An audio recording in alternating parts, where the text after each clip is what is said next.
indeterministic. Albert Einstein believed in determinism. He theorized that we have no free will, and that future itself is already written for us. Time is not something that we are creating, but instead we are on a train called the present, and we are travelling along a set of rails called time. But the exact path of those rails has already been decided for us. This generally made a lot of people very angry, because as humans we don't like to feel. Is time indeterministic? Albert Einstein believed in determinism. He theorized that we have no free will, and that future itself is already written for us. Time is not something that we are creating, but instead we are on a train called the present, and we are travelling along a set of rails called time. But the exact path of those rails has already been decided for us. This generally made a lot of people very angry, because as humans we don't like to feel. Is time indeterministic? Albert Einstein believed in determinism. He theorized that we have no free will, and that future itself is already written for us. Time is not something that we are creating, but instead we are on a train. Alright, this is Chris's original. Right.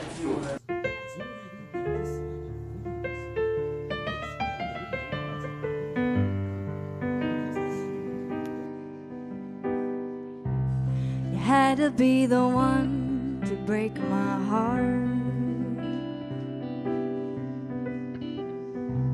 You had to be the one to make me fall apart. And here I am, a lost and lonely man. And there you go with your new lover man.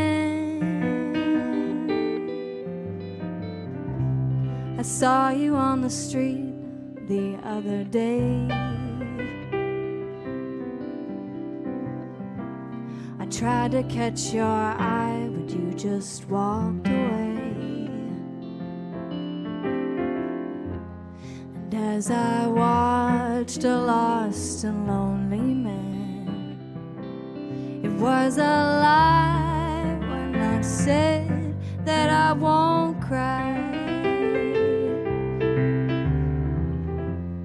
I'm only lonely when you're gone.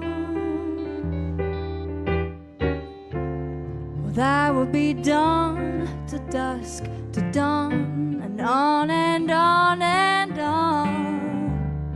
I only cry when you're away. Well, that would be each and every day. Every day. To think that I'd move on would be absurd, when you could have my heart with just a single word. And as I watch a lost and lonely man, oh, there you go with your new lover man.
I'm only lonely when you're gone. Well, that would be dawn to dusk to dawn, and on and on and on. I only cry when you're away. Well, that would be each and every day, and every day.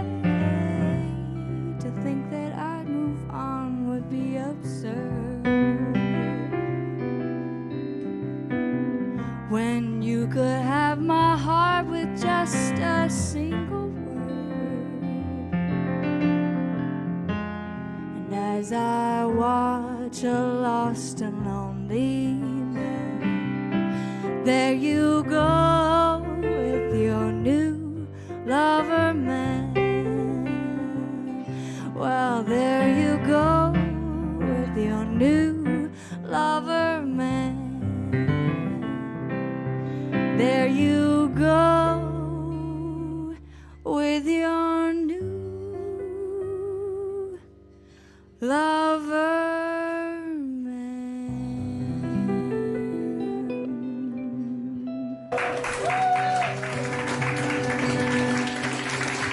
Thanks, Chris. That was hang on, that was Chris Durham Music Channel. Oh, I guess I got more to say about it. That was Emma singing his song, his original. Please check out the Chris Durham Music Channel. Sorry, I got thrown off really bad right before I came on. So everybody go check out the Chris Durham Music Channel if you like that style, like that music. Check them out. And yeah, it's a good little, you know, chill session. That's what I like about Chris's music. It's nice to have a little bit of chill. What's going on, Mango? How you doing? You ready to get read to? You ready for a nice bedtime story? I hope I can give you something to brighten up your day. Cause speaking of which, hell yeah, I saw this right before I came on. Ooh, damn, look at that. Oh, snap.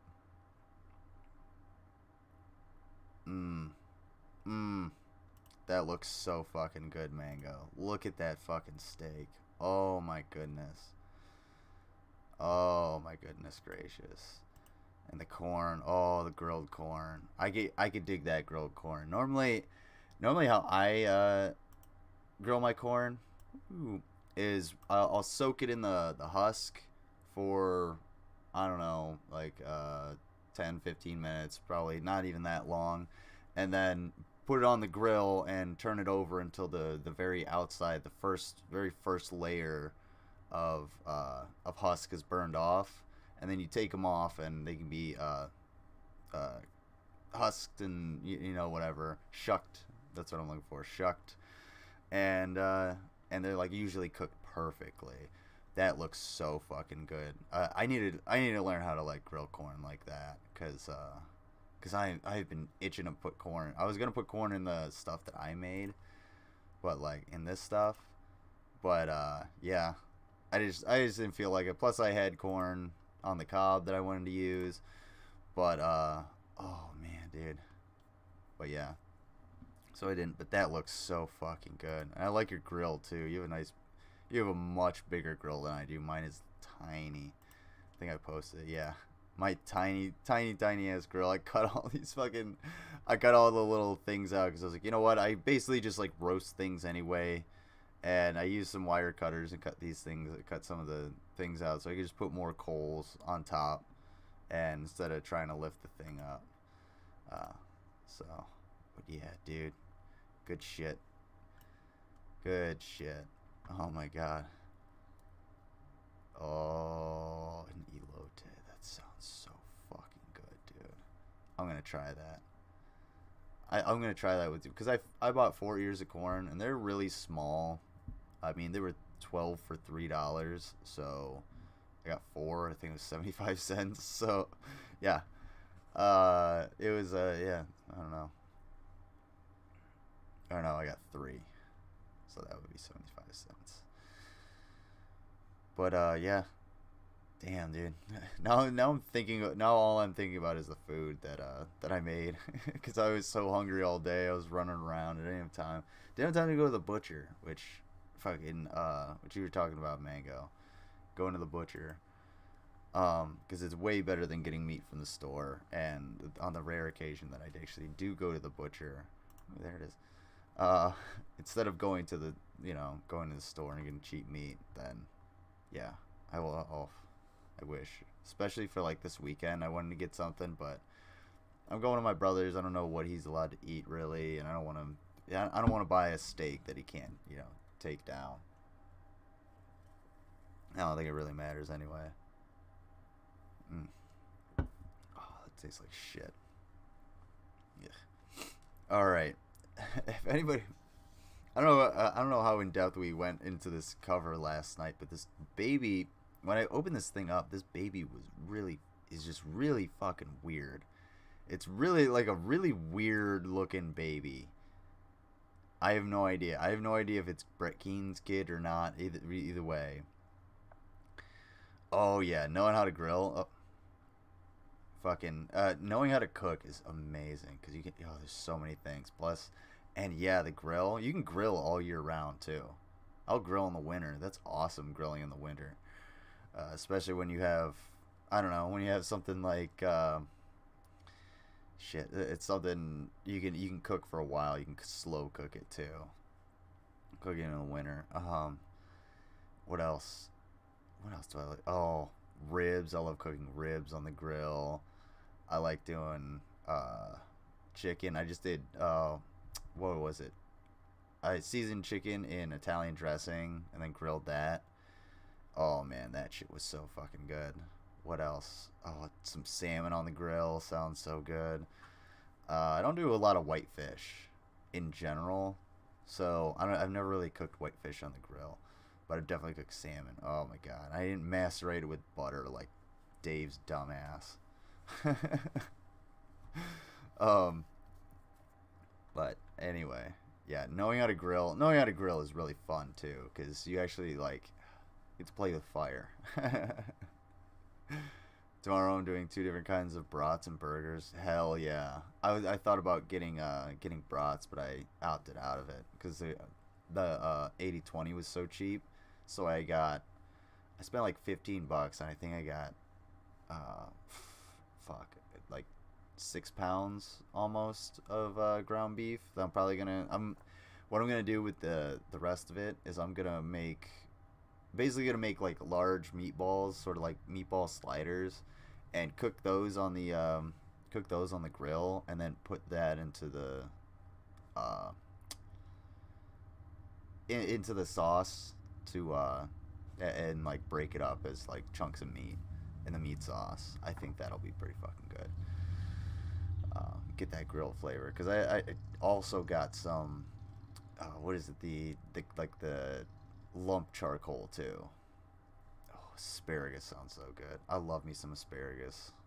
A little bit of salt, maybe some vinaigrette. Ooh, oh, so much food. So many good fucking meals. Eternal Undying Love.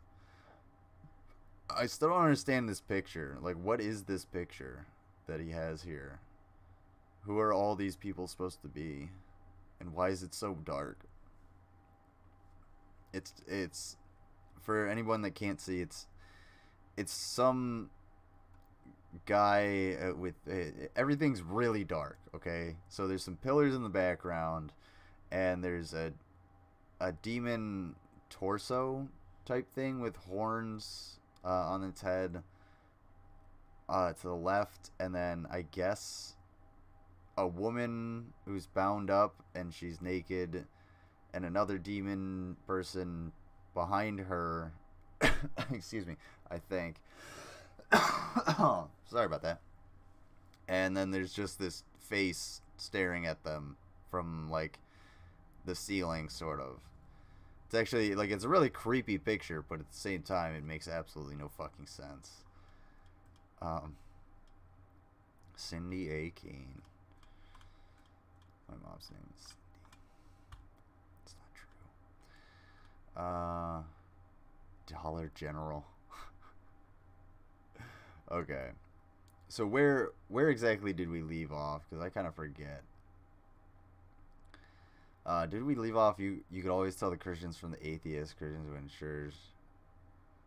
Yeah, I kind of remember this one. Jesus, there's no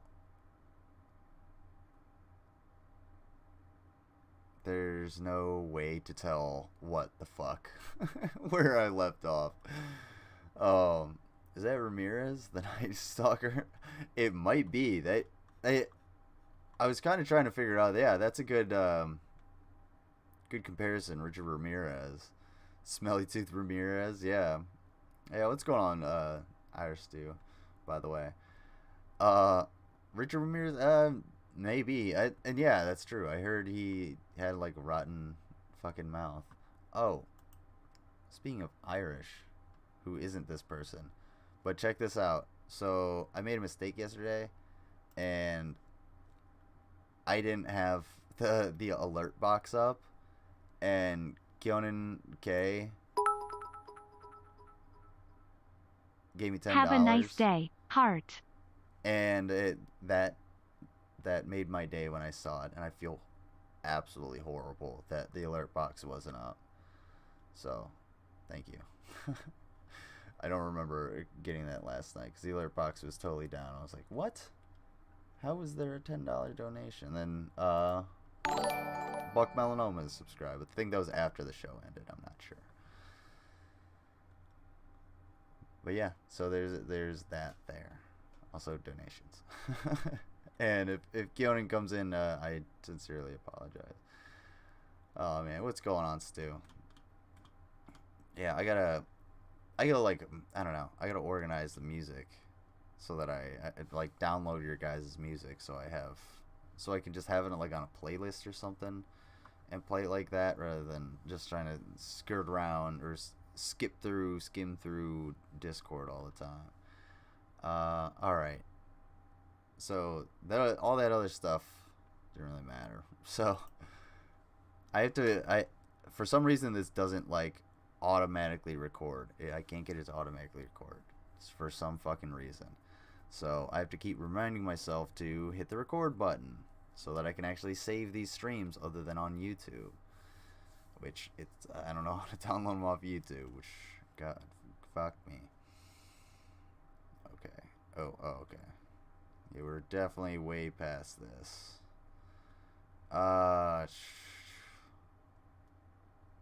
Take life with a grain of salt. Okay. Down the main street all day on the weekends when they might have a chance of getting laid or getting a fix. Okay, I think this is where we left off. If anybody actually truly remembers where we left off last night, please. Yeah, I remember evolutionism and creationism. Okay, I know where we're at. Alright, I'm getting a new cooker soon. Need to work out some of Shandy's 5-star meals. Ooh, hell yeah. I have some of Shandy's cooking on the back burner if you guys also want to watch that. If you guys get bored with this thing tastes like fucking ass. It's terrible. I really don't like it. I don't think I'm even gonna finish it. It straight up tastes like fucking. It tastes like coconut actually, and I really don't like coconut. It's not my thing, unless it's on like a candy or like a covered in chocolate or something like that. Like I'll eat some Mounds or some Almond Joy, some Spoomal. Alrighty. Alright, folks. Strap yourselves in. This is what you're here for.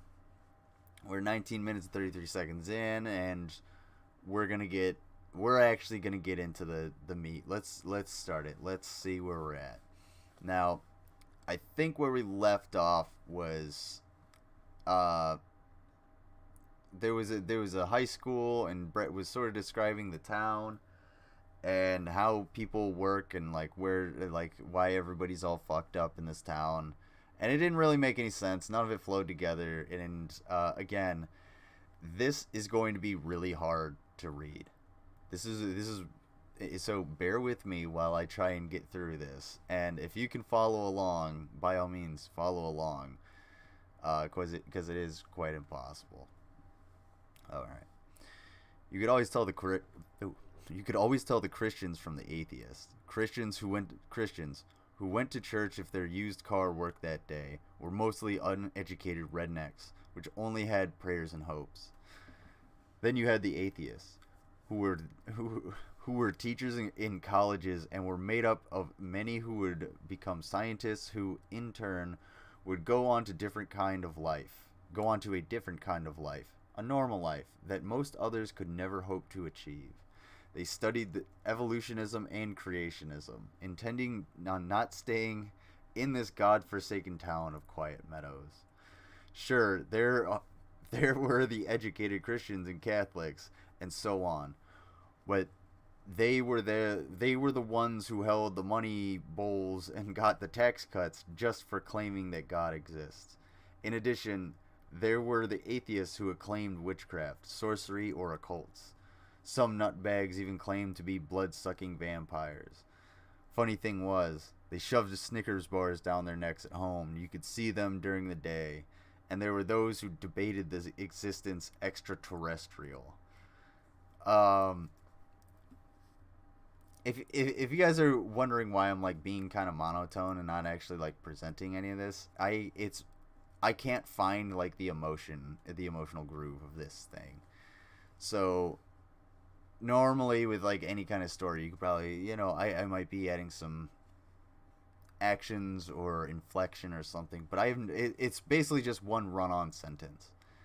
There's nothing really here, and we will. I do remember last night talking about debated the existence extraterrestrial, which absolutely made no fucking sense. We did have that part. I remember that, but this is where I remember leaving off. So I'm just going down the list, and let me know if we get too far in, or if we're too far back. All right. So yeah, that made absolutely no fucking sense. So I guess the Christians are uneducated rednecks, and then the atheists are the scientists, and they're the professors trying to go away from Quiet Meadows, and they're studying evolutionism, I guess. And I guess there are some educated Christians, but they're really scummy. That's the people who actually, run the 501c3s and, take all the money from the mega churches and shit, I guess. So this town continuously just oozes stereotypes, apparently. Quiet Meadows, which, I mean, it's like a cliche of a name in itself. That's probably something I would use as a placeholder if I were gonna write my own story. I'm not gonna drink that thing. That's gross. That thing is really gross. I'm taking them to my brother's. Oh, that's really good. It's blueberry. So anyway, Quiet Meadows is like super cliche, and everybody that's within Quiet Meadows is like a cliche or a stereotype of some group of people, whether they be the skinheads or the blacks or the Christians or the Wicca girl, or maybe it's the jocks sitting down shooting up steroids. Yeah, those are good folk. Those are folks that are gonna be all around. Not normally. Normally those people are like extreme outliers, dude. Ooh, why did I go that far up? Alright. Let's continue on. Then there was, and again, there's no indentation here either, so it's really hard to follow along. Then there was the entertainment issue in the town. There was none. A supercenter, Walmart, a Dollar General, and a couple of pawn shops. You had a small bowling alley where the old and decrepit hung out. It was vacant on bingo night. Wait, what?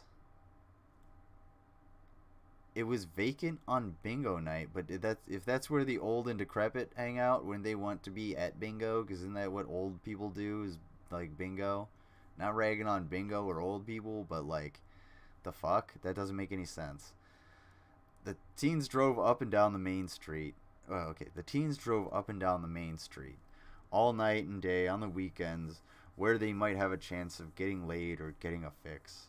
The grand finale was a knock 'em down, drag out fight, and the nearest hospital was an hour away. So you had better not let your opponent get the best of you. What? So there's just like roving bands of thugs looking to just, send somebody to the hospital every weekend? What the fuck kind of town is this? Where are their parents? Where are your parents, Brett Keane's imaginary teenagers? What the hell? Who let you out of the house? Not Brett, because, well, he never leaves his own house. Alright.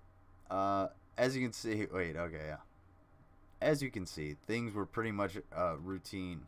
Yeah, things were pretty much routine, and it seems like there wasn't much of a possibility of change.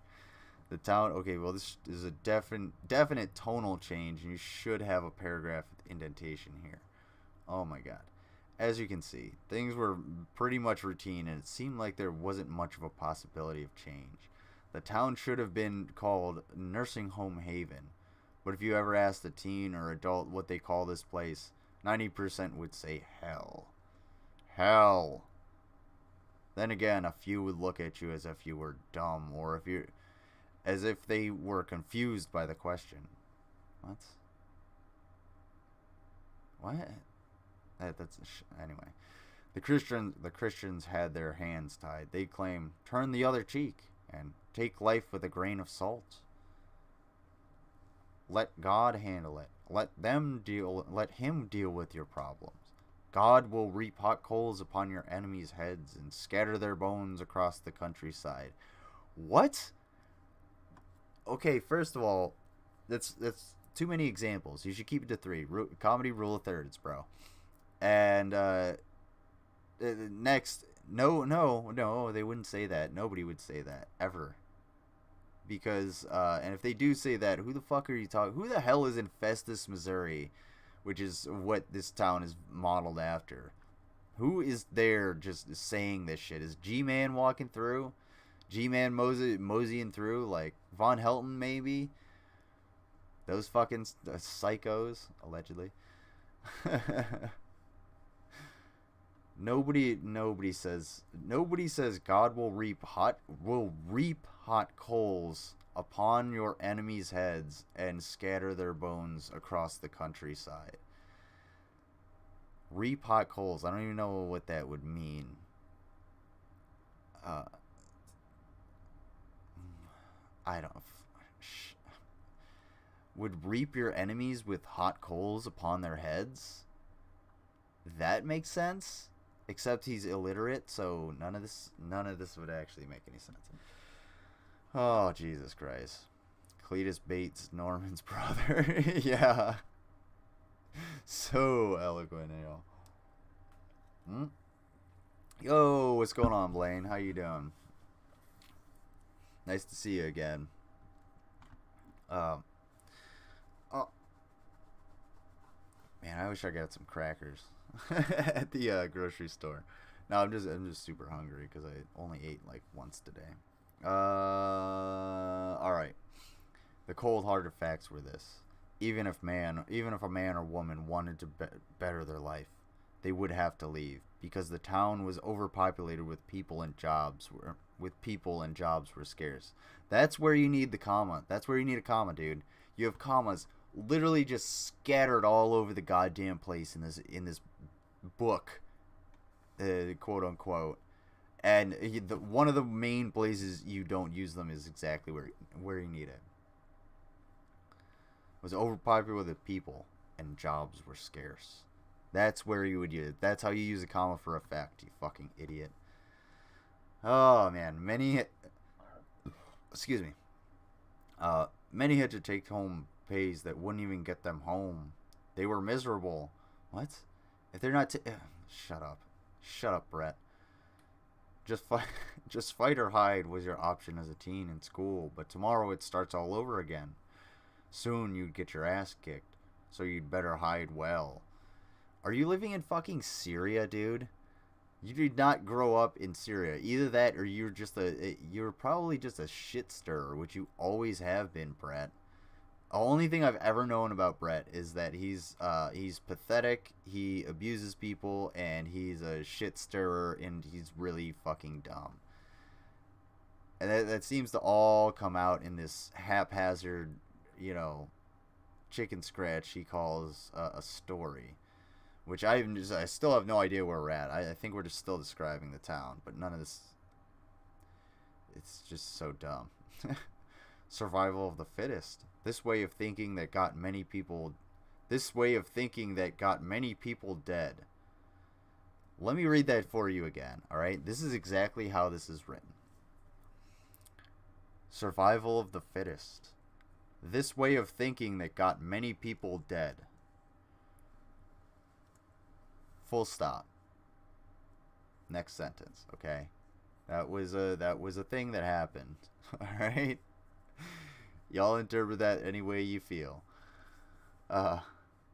Unfortunately, this is how it had been for years. The parents claimed to have had the same problems as their children, but this was false. Life was hard, but it gets more complicated. I bet mommy or daddy has never had to walk through a metal detector in school, or have someone walk down the hallway smiling with a shotgun in hand as they passed your classroom. What? No. At no point in me either working in the school or going to school as in public school in the U.S. had anybody walked down with a long rifle or a long gun in any way. That wouldn't happen. If that's happening, there's a fucking issue, dude. Like the shit's going down. Yeah, a shotgun, no. And if they're smiling, then that's creepy as shit. No. Oh, fuck. God damn it.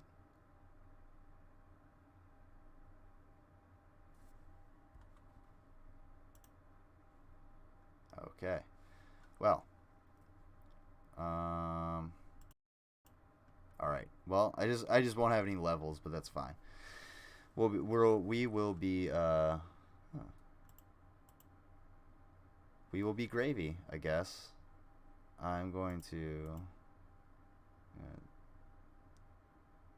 There you go. Hey, Security Mono Lizard. Thanks for subscribing. Appreciate that. All right. I saw a girl jump off a set of stairs, grab another girl's cheek, and proceed to rip it open. She never came back to school, but I heard she had a lot of stitches. Jesus fucking Christ, that's messed up. That similar happened to me, not even, well, very vaguely, but I got pulled down a set of stairs and then kicked in the cheek, and it ripped a hole in my mouth right there, and I had to get stitches for the first time, which sucked. But yeah, and I've seen worse. Kids get you get a head wound. I got it. Yeah. Even me, I got hit in the head with a backpack. The kid's fucking book hit me in the dome, and it was a very small cut just in the right place, and it was just like when I was in middle school. So yeah, shit happens, and that I'm not saying that crazy shit doesn't happen, but this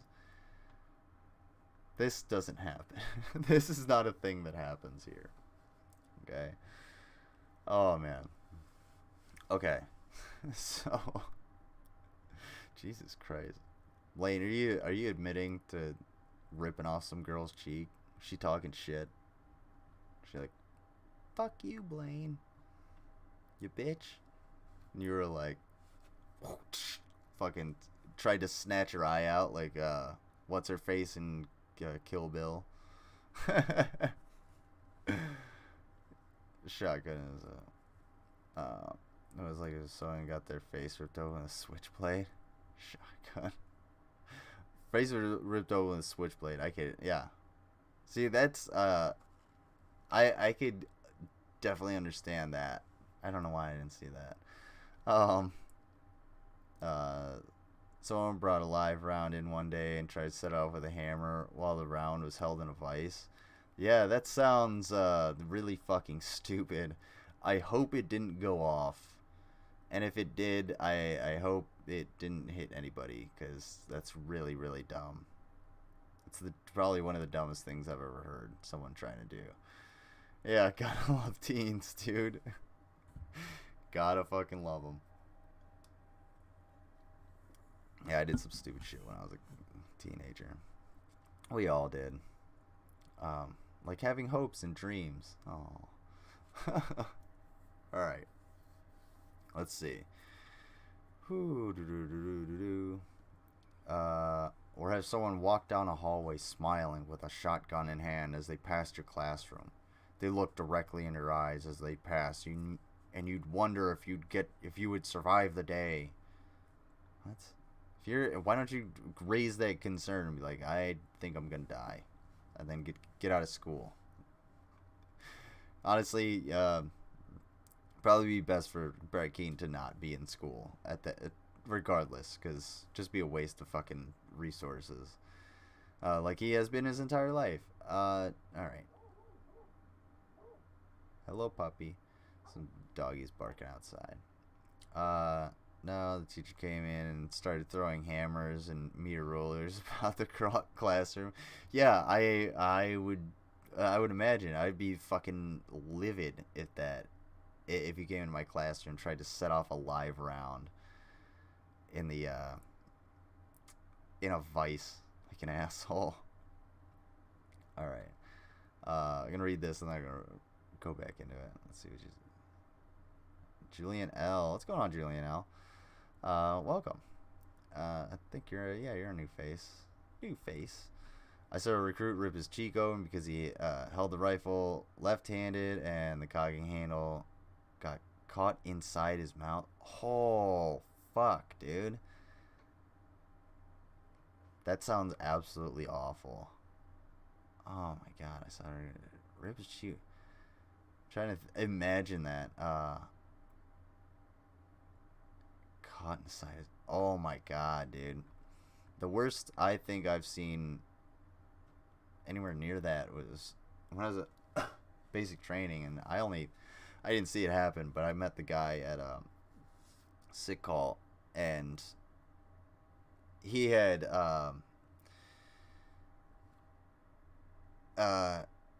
he hadn't locked the charging handle forward.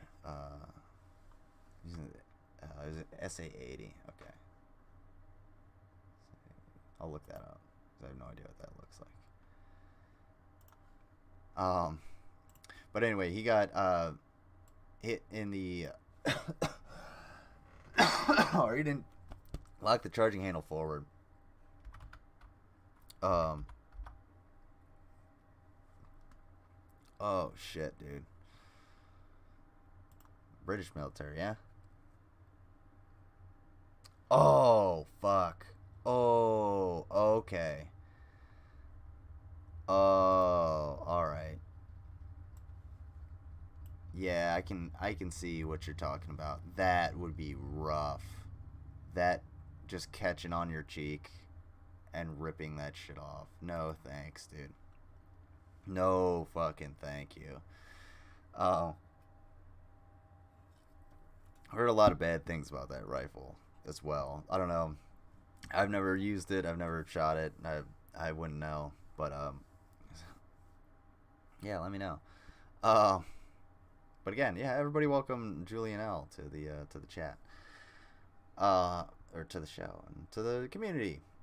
What was I gonna say? Oh yeah, old boy didn't lock his charging handle forward. and this was on a standard M4. And so when he fired, the bolt went back and it pushed the charging handle back with the same force that it uses to load another round. So that charging handle went straight in, boom, into his upper jaw, knocked out a fucking couple teeth, and he was a little stitchy boy, but by the time I saw the dude, he was pretty well healed up, I guess you could say. The Mark II is better, but of course it is. It's the Mark II, duh. But yeah, I've never shot that. I wouldn't know. It would be fun. That would be super cool if I ever got the opportunity to shoot that or many other rifles and stuff. All right, let's continue on a little bit. Just a tad. It's again, it's so hard to like find a stopping point and stick there because I have no idea where this motherfucker. There's no paragraphs. There's barely sentences. All right.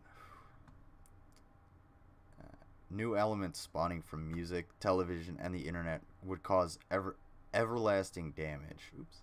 Before a child leaves high school, the child will have seen brutal acts of rape and over 40,000 murders from television alone. Television? What the fuck? What the fuck kind of television are you watching, dude? Gradually causing everlasting damage. A third of the young women in school will experience abortion or full-term pregnancy. For some, the elements mentioned could be a great tool for learning and obtaining power and money, for knowledge is power. However, for the ignorant, it is an instrument of destruction. What? How we choose to use it is a result of life and death, evolving or devolving. But today, the residents of this small town of Quiet Meadows, okay, alright, because that's right there is a completely different thought. That's the end of that, what should be, I guess, a chapter or whatever. So, paramilitary organization, what?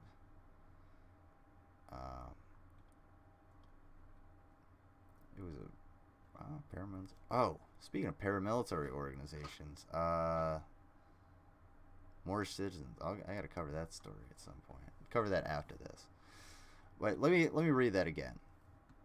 Let me, spit this fucking knowledge at you. For some, the elements mentioned could be a great tool for learning and obtaining power and money, for knowledge is power. However, for the ignorant, it is an instrument of destruction.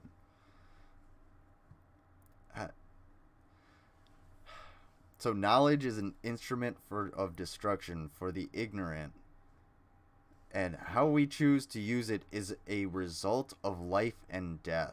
It's a result of life and death, or is a matter of life and death, evolving or devolving. That actually makes no sense at that point. Like the end of that makes no fucking sense at all. So someone want to interpret that for me in some way, please, to try and help me out, because I have no clue what the hell. Well, not only what the hell are you watching, that you've seen these like brutal acts of rape, and you're watching so much television that you've seen 40,000 murders. I don't think I've seen 40,000 people die in my like media watching history of my life. I was born in the 90s, so yeah, figure that one out. Alright. Okay, we're gonna keep going. Go on a little bit. Alright. But today, the residents of the small town of Quiet Meadows hide their secrets and demons deep within the dark closets of their minds. Behind closed doors, as to hide these... Behind closed doors... Oh, that's not another sentence, which it should be. Behind closed doors is to hide these things from the world around them. They will encounter two lone strangers who will forever change the routine of every man, woman, and child's life in this small town. Okay, starting kind of to get back on track to what the hell he really wants to say. You just spent way too much time describing the town. You establish where you are, okay, and then you start establishing like the characters, and as you move through the story, you'll build a larger world. You don't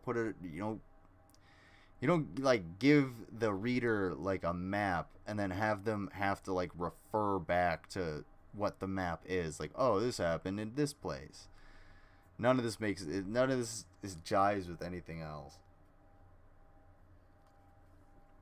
I said I'd be going home in a body bag if I didn't make it. I offered him to go outside, and I'd give him a real reason. Oh shit. Somebody wanted me to manufacture a gas regulator for an SA-80.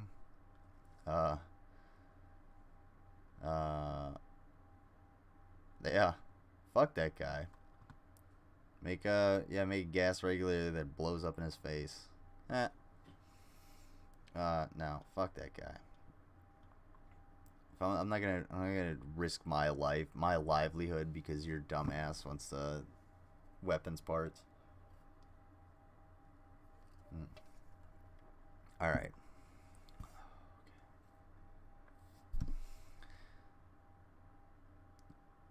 By now, more teenagers who wanted to fit in joined in with the jocks to mock and pick on Tim, we're back on Tim now.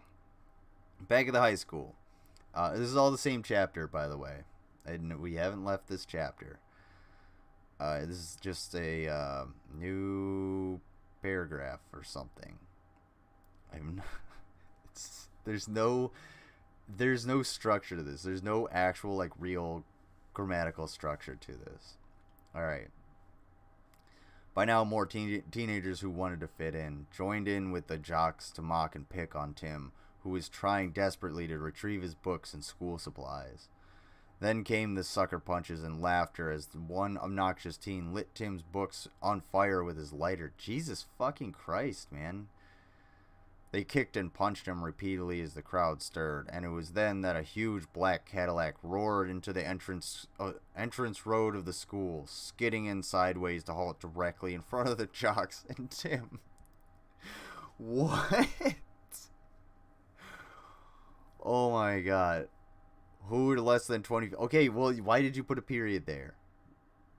Who were less than 20 feet away? You put a period there for no reason. The sentence, who were less than 20 feet away, is just a continuation of the Cadillac. Never mind. The Cadillac. Jesus. It's dumbass black Cadillac. First, a long moment of silence as everyone gave his or her full attention to the black vehicle that just sat there. Yeah, why didn't they run away if this black Cadillac just came screeching out of the fucking nether at them? And there are a bunch of kids just like, for some reason, they're all just beating the shit out of this fucking, you know, mentally challenged kid. You know, they just decided, oh, we're just going to light his shit on fire and beat the hell out of him. If that black Cadillac didn't show up, what the hell were they going to do? Like, lynch him? Are they going to string him up from a tree? Oh, shit. Oh, my God. When you're here, your family. Thank you so much, Rachel. I really appreciate that. That was awesome. That's so fucking cool. That's actually going to help out us so fucking much. You're so... yeah, that was really, really generous. Thank you. Thank you. Oh, my God. And, yeah. I will have the brakes and the discs and everything next week when I get paid, because I have to pay for rent this week, and with my brother and everything, fucking, yeah, I've had to put it off for a little bit, but next week I will use all of this money, and I will have brakes, and I'll post them in the Discord. Thank you so much. Oh my God. That was so generous. Very, very generous. Was he reading Christine before writing that part? I don't know. I don't think he could. I don't think he could handle Christine. So to speak. We've seen the way he deals with Dorn. I don't think he could handle Christine. You know what I'm saying? You're a real peach, Rachel. Thank you. Brimbles. No Brimbles.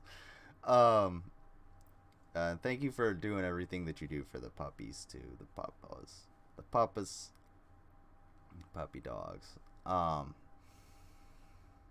Shit, what was I saying? Yeah, Christine's a pretty good book. I think I haven't read the full book because I saw the movie when I was in high school. I was like, I want to read the book, and I never really got into it. It's because I watched the movie first, probably. But what did I say? Buy some brake grease for the pistons and the caliper, and copper grease for the mounting bolts. Some brake grease for the pistons. That's not a bad idea. Can you DM that to me, and I will save it because I won't be able to see it here. DM that to me in the Discord, and so I will remember. And I'll sit. I'll get that. Buy a steam engine. Fuck yeah, that'd be pretty fucking cool. Get a steam powered car.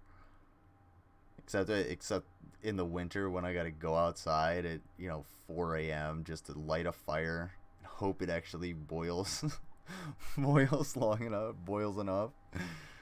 Oh man. A prolonged life, the moving parts. Well, I'll keep that. I'm not a huge car guy. I'm somewhat mechanically inclined. And I definitely understand what you guys are talking about. But yeah, I usually let someone else work on my car. I let a friend work on my car. So that I'll buy the parts and then go over to his house. Be like, hey man, I'll cook some burgers. Which is probably what I'm gonna do. Just cook some burgers too. New brake fluid. There we go. Brand new brake fluid. What am I thinking? Brand new brake fluid, maybe. I'm trying to think if we might actually have some. I might be able to get some. Might not have to buy it. That's what I'm trying to say. We'll see. I'll see what I can do. But yeah, thank you guys. I appreciate that. I will get all of those things, and I will post the receipts in the Discord because that's what I do. That's how I do. You dig? All right. Now let's see. All right. Again, gotta find where we were at. Really quite difficult.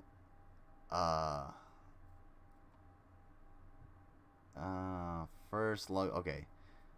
Two jocks got the courage to take a few slow steps towards it. As they drew closer to get a better look at the driver, the back tires began spinning with a loud road meets blacktop sound. What? With a loud road meets blacktop sound. That makes no sense.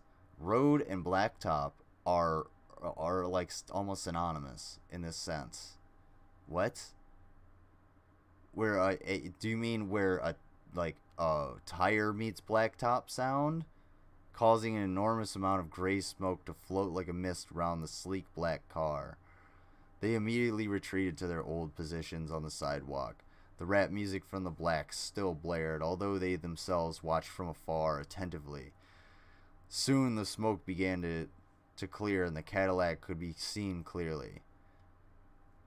What the fuck is going on? Brake fluid is over time. Brand new brake fluid deteriorates over time. Okay. Alright, I'll get some brand new stuff then. I'll take your word for it. That might actually be a good idea. You might have a point, because my brakes aren't the best. I'm loving this and hating it all at the same time. Yes, it is a very horrible story. It's like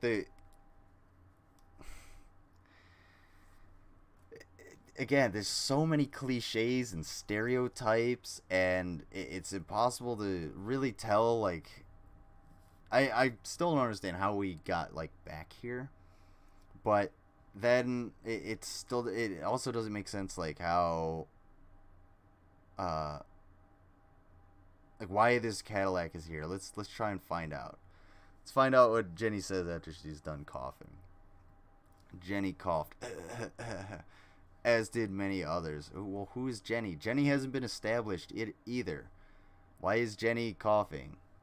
Is Jenny someone? Is Jenny the pregnant girl, or the girl that was hooked on smack and speed? Which one is it, dude? Then the car exploded with a heavy metal tune, broken by Pantera. It was so loud, in fact, it drowned out the rap music. Then, after another moment of silence, I can't see the driver, he's got those damn sunproof windows, a jock told his friends as he pointed towards the car. Who's to say it's a man at all? Tim said, adjusting his glasses. Yeah, it could be a chick, Jenny replied, helping Tim off the ground. Mind you, they're blaring Pantera, enough to drown out the rap music that's happening across the parking lot, I guess, or across town, or wherever these fucking black people are. So yeah, they're yelling at each other, and I don't know why Tim is saying anything. He literally almost got fucking lynched. So, Tim, you need to get the hell out of there. Gather up what's left of, gather up the literal ashes of your books and school supplies and get to like a doctor or a safe place or something like that. You were literally almost murdered, Tim. You should not be speculating on the sex or gender identity of the driver of this fictional car. Get the fuck out of there. Oh. Oh, just wait. Mango, you're gonna love hating the next story. Oh, there's a next. Who do I think is in the car? Oh, it's gotta be Brett Keane. Is it Detective Reznor? I only very recently learned who Trent Reznor is. He's like the front man or something. Not a musician. Oh man. I lost a viewer as soon as I said that. Alrighty. Oh shit. Actually, you know what? I didn't put this up. I just had the donation thing up. But you know what? Now that I think of it,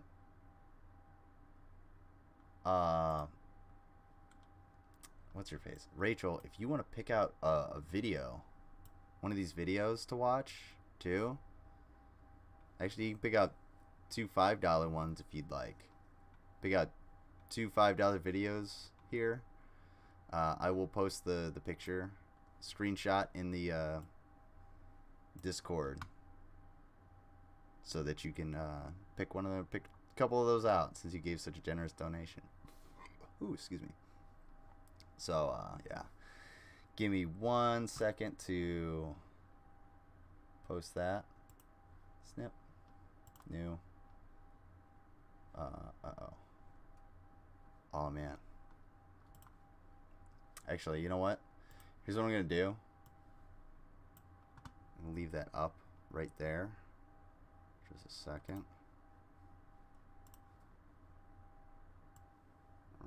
There we go. Okay. Save. Okay. I will post this in the general. Ooh, Wolfpack Sanders. Hey, welcome to the Discord as well. Yeah, I upload a file.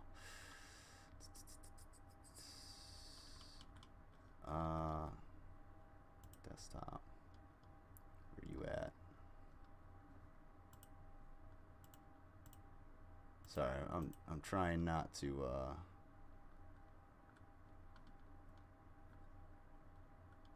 where the hell?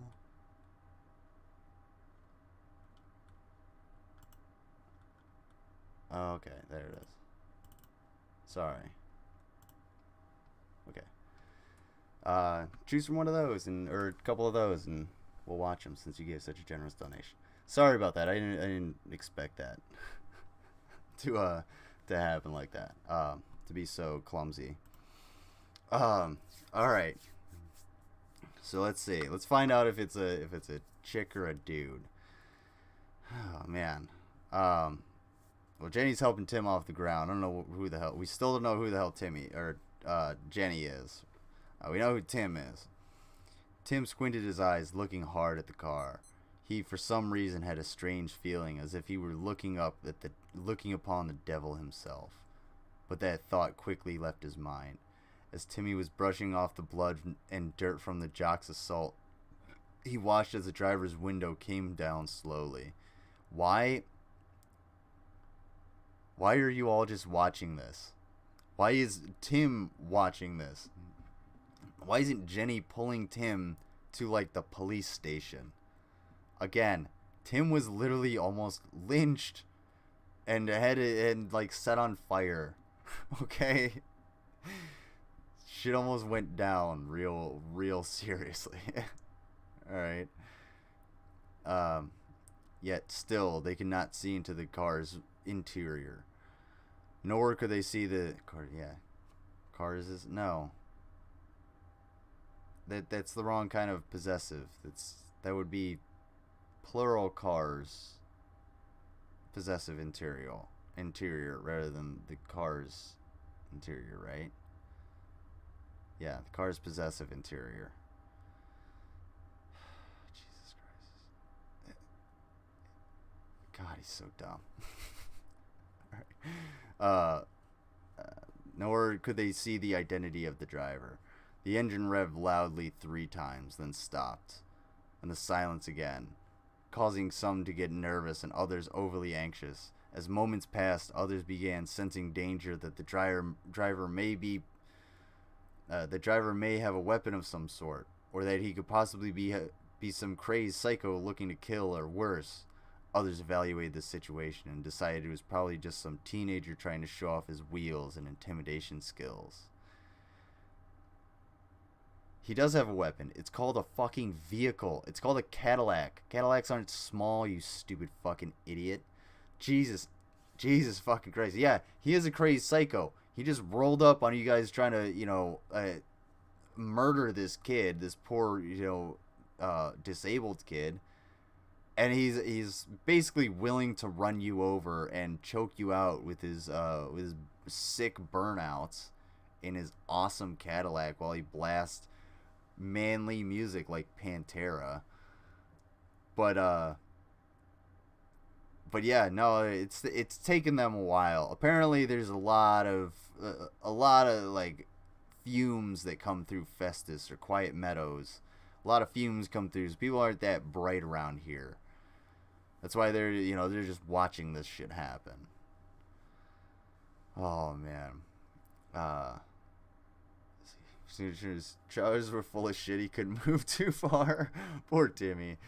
Oh, what's going on, Mark Short? Yeah, thank you. Everybody hit that like button. Let me make sure YouTube isn't. I said this last night. YouTube might be stealing my likes, which I don't like. So I took a screenshot last night. So I got 1, and I need at least like 3 to prove it.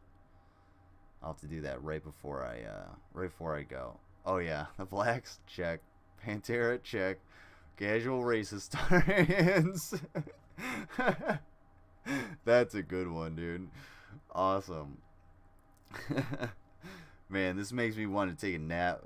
Brett, your story's putting me to sleep. Yeah, I'm trying my best to make it entertaining, but you know what? Hey man, let me help you relax. Let me help you rest up. How about that? Alrighty. So I don't know why it's okay. It's formatted like that because it's formatted like that, or it looks like that because it's formatted center text like a fucking idiot. Hey motherfucker. Why don't you step out of your little pussy-ass car? Because if you got a problem, I'm your problem solver. A big jock named Biff bluffed, better known as Moose to his friend. Biff bluffed. Okay. Oh, God. Why wouldn't you call him, like, Biff Bluffer? Played, I don't know. That alliteration threw me off. Biff bluffed, or no, because it doesn't. That's why it doesn't make sense. Biff, better known as Moose to his friend, bluffed to the driver. Like that's how that would make sense. Shit. Still nothing, until Jenny knows something dripping from the bottom of the car door into a decent-sized puddle on the ground. It appeared to be blood. Mike became aware of it as well. Who the fuck is Mike? Mike's apparently here. Welcome, Mike. I don't know where the fuck you came from, but sure, why not? It's a party. Then everyone stared at the new finding in utter confusion and fear. All of the sudden, black smoke began seeping out of the driver's side window, the one nearest to them. Okay. Then little smoke rings. The dude's got blood coming out of the car. Oh my god, my fucking... Fuck you, Streamlabs. What the hell are you doing? You screwing up on me? I didn't even do nothing. Didn't even touch anything. Let's see. The dude's got blood coming out of the car, and he's just sitting there staring at us, smoking a goddamn cigarette. A metalhead named Jeff Evans whispered to his friends. Oh, he's whispering that. The dude's got blood coming out of his car, and he's just sitting there staring at us, smoking a goddamn cigarette. He's whispered to his friends. Jeff Evans. Okay, we got Mike, Jenny, Jeff Evans, Biff, Tim, and a bunch of jocks, and then various cliques of stereotypes. So that's our character list. If you're following along. Finally, a hand covered in a black leather glove slowly appeared out of the driver's side window, wielding a cigarette. Oh my god, this is pissing me off. A black cigarette. The cigarette was almost burnt down to the butt, and there was now only silence being traded between the onlookers and mysterious driver. The hand began to turn slowly, and then an eerie voice scoffed. My friends, this is just as this cigarette burns out slowly within my hand, as will all of your lives. And with that, the cigarette was flicked. Within seconds, it landed directly on the breasts of a female that was wearing a shirt which exposed her breasts, who was standing on the sidewalk. Wow. Holy shit. Okay. That literary mastery, that right there, I have to go over that shit again. We have to. Okay? Just feel the emotion. Feel that you can see yourself there. In the absolute drowning amount of detail that he is giving. It's like reading a Stephen King book written by Noam Chomsky. It's got both the storytelling and the depth and substance of both of those individuals. I have to read this shit to you again. Alright? Alright. The hand began to turn slowly, then an eerie voice scoffed. My friends, just as this cigarette burns out slowly within my hand, as will all of your lives. And with that, the cigarette was flicked. Within seconds, it landed directly on the breasts of a female that was wearing a shirt which exposed her breasts, who was standing upon the sidewalk. Masterpiece. Absolutely 100% gold. I don't know Shakespeare. Move over. Get the fuck out of here. You're done. Oh. Remember this as a child. Oh yeah, don't forget. These are all of these people are in high school, I think.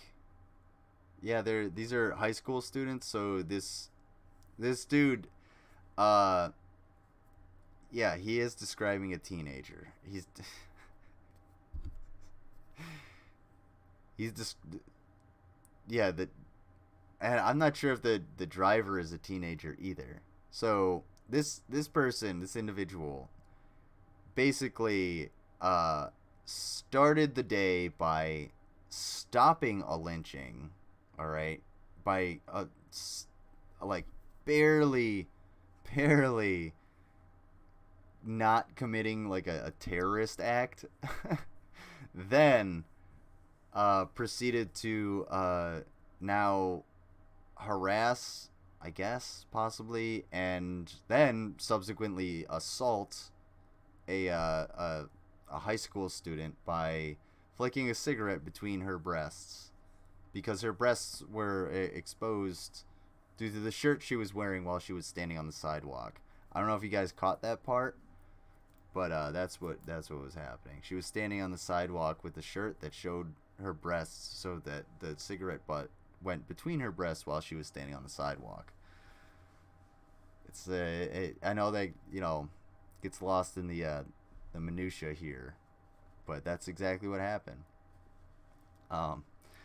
Give me a reason to care about your characters, Brett. I don't even care to remember their names. Yeah, I only said that to, you know, so that you guys would remember, because I don't fucking remember hardly any of them either. Oh my god, too many slowlies. Oh, too many commas, too many slowlies, too little sense does this make. The flicking of a cigarette starts like this, sounds like the start of a fight my friend and I ended up in with 3 other guys. Oh, thanks, Kieran. Your dog sounds like Emma. Oh. Yeah, Emma's got a great voice, and when he snores, it's, you know, it's a little high pitched. So yeah, I can see that. Yeah, I didn't know how long it was. I was gonna be away, so if I was gonna play more videos, so I just put that up, so that the YouTube didn't like autoplay some copyrighted shit. But yeah, I'll play that video later, before too long, because I'm gonna have to take a pee break after. I'm gonna take a pee break after this page. Yeah. Take a pee break after this page. Driver is not a child. Okay. Yeah. This is getting really fucking weird. Yeah, everybody check out Chris Durham music channel. He's the one who provided the music earlier this evening, and we'll provide more throughout this evening and at other times, especially if I'm doing kind of a chill stream like this where we have one thing picked out to really look at. I still have the knife hole in my jacket from one guy producing a knife. Jeez, man, that's why it's kind of makes me glad that I like stay inside a lot, so I don't get knife holes in my jacket. It gets cold around here, man. I can't be having knife holes. You think I want to be putting duct tape on shit? Hell no. Alright. Is the driver the actual devil? We're about to find out. Alright. Alright. She patted her soft skin violently to stop the burning, but only caused a small flaming flecks of tobacco to scatter about in her shirt. Finally, the cigarette fell out of her shirt, being more of a surprise than painful. By the time she looked up to curse the driver, the window went up and new heavy metal song called No More Tears by Ozzy Osbourne began to play. Oh my god, okay, first of all, this reads like a legal deposition, basically. It sounds like someone is trying to describe an event as specifically as possible, and and just being as redundant, so that they say that this is exactly what happened.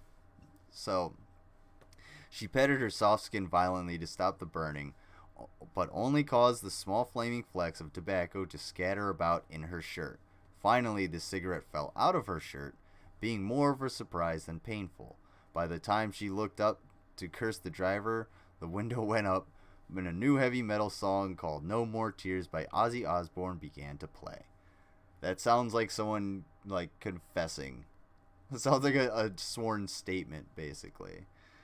The car then burned rubber and ripped its way into the parking lot, coming to a skid and abrupt stop, almost hitting the black teenager's car, and them for that matter. Anyway, I'm pretty sure they were in the car the whole time. They were all huddled up, listening to their rap music. Because of this, they began cursing and yelling at the driver, knocking at his passenger side window. The jocks, which were angry and curious, headed towards the parking lot to confront the driver. The bell rang, but no one entered the school. They knew something interesting was in store for them to see. Yeah, some dude just like fucking peeling into the high school lynching, you know, throwing cigarette butts all over the place, intimidating the black people. Like, yeah, something that's pretty goddamn interesting morning to me.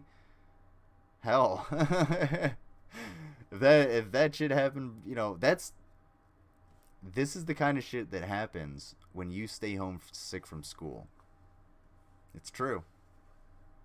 This is what happens when you stay home sick from school. Nothing ever happens when you're at school.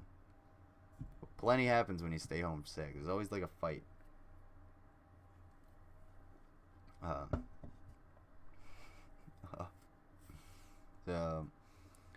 Don't play Jackie Blue. That's covered, and you'll get either claim or strike on with that one. Okay, I won't play Jackie Blue. I will stay away from that one. Yes, Bill. No More Tears isn't even metal. Yeah, that's really not even metal. That's like, that's kind of like light. They play that shit on like the oldies station here. Yeah, power ballad. There you go.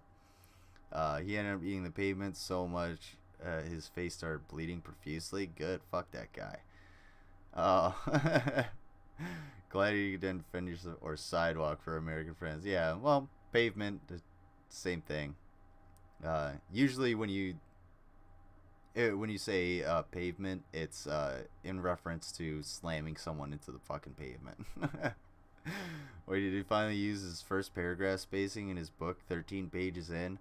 No, there's a couple more.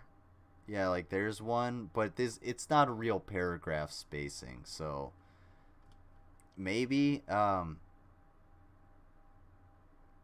yeah, actually this actually might be the first. You might be right, Bill. I think this actually is the first time it's actually properly used. Huh. And yeah, 13 pages. It took us 13 pages. Whoa, shit. Took you 13 pages, Brett, to actually have a real, any kind of like real semblance of grammar. Good fucking job. Oh my god. The psyche of this man is dripping of a white superiority savior complex for writing this. It's odd. Yeah, it is pretty odd. That's true. It's like it's like the all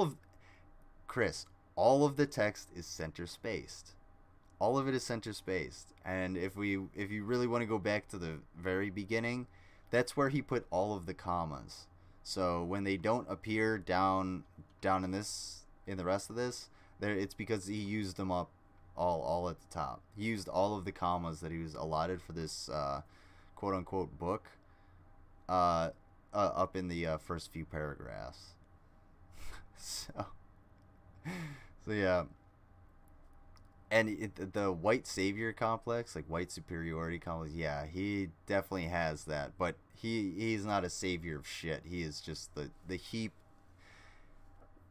The reason Brett would be able to, like, you know, write this down and actually tell what happened is because, he was the guy sitting in the fucking bushes, scared shitless that he was gonna be the next dude, you know, getting his shit lit on fire. Um, was this the first atheist book or the first? I think this is the first atheist book. I'm not 100% sure. All right. Moments later, the passenger window came slowly down. 3 black guys and a black girl stood peering into the car, but could see nothing but darkness and void as the jocks had seen before. The black girl, who was slightly overweight, began pounding on the car, trying to provoke the driver to come out of the car, but to no prevail. It was then that the black girl impatiently and arrogantly shoved half her body into the car to assault the unseen driver. Her behind was hanging out of the window with her short skirt revealing her panties in full view of her butt. The black guys just stared, chuckling at her attempts, but mostly staring at her butt. At her butt? At that moment, a huge puff of smoke came flowing out of the car window, and the black guys saw it and became worried. She got a brief smell of the cigarette odor. It was then that... What? Okay, well, the black guys are just staring at this girl, reaching into the void and then puffing into smoke. Alright. It was then that the 2 red eyes stared directly into hers. She gasped as a huge mouth smiled, riddled with razor-sharp teeth. Shocked and in terror, there was nothing she could do. She then felt a strong hand grasp her throat and force her to stare downward, where she witnessed a horrifying sight. It was worse than a nightmare. Within his car, she could see the caverns of hell, demons, blood, fire. It was safe to assume it was Lucifer himself she had picked a fight with, inside his black Cadillac as the doorway to hell. It's getting pretty fucking intense here, guys. We're getting riled up. This is a child. Okay. Willing to bet he wrote this on his phone and didn't send it to desktop to edit. No. I think, what did I say? How did he? Oh yeah, that's so my hypothesis is because he wrote this all down in notebooks, right? And then he was supposedly told, hey, you should actually, try and publish this on your own. So what I think he did is he actually went to the library and to type this up. But when he got there, it was someone had previously been on the computer and had typed whatever it was centered on the page, and he didn't know how to change that, so he just kept going with it and was just like, okay, well, whatever. And it didn't make proper paragraphs ever at all, like with any point, or correct his grammar really, because it was centered on the page. And so so when it actually came time for it to be printed or whatever, this is what we got. And yes, if you're wondering, he did print it out and then scan it in to this as a PDF. So he printed it, took the book, and fucking scanned it with a scanner into the computer. Not notebooks, Post-it notes. Oh, that's right. It was Post-it notes. It wasn't even a notebook. It was a bunch of fucking Post-it notes. His wife told him he should publish it, and he transcribed it. I think he was an adult when he transcribed it, so there's no excuse for the creep stuff. Yeah, I know he was an adult when he actually put this shit down and published it and everything. When he actually came up with the idea, I don't really know, because it sounds like some really, really shitty teen fiction. But at the same time, that's kind of where Brett Keane is stuck at. That's where his mind is definitely stuck. Is in this, really bad first draft of a fucking teenager's. I really hate this school. I want to get the fuck out of here. Or I wish something cool would happen. Kind of daydream. You're kind of running with a, daydream here, Brett. They're physical copies of the book that were sold too. Wonder about the quality. Yeah, I would love to get my hands on a physical copy of this shit and see what it actually is like. See what it actually feels like. Okay, I'm gonna take a quick break because I do have to pee really bad. So I'm gonna do that for just a minute. And again, Rachel, if you want to pick out a couple of those videos that are posted in the Discord, let me know which ones you would like, and we can watch those. Maturity level's about 12 years old. Yeah, but you wouldn't. You can at least. You wouldn't rate this shit though. That's the thing. Plus, your music is good. Oh, someone's blowing up fucking fireworks in Tannerite. It's pissing me off. Chris, have you ever heard Father? Were you here when we played Father?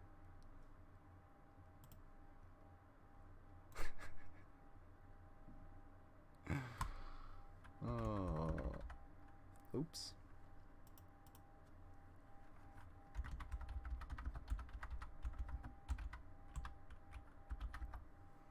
No.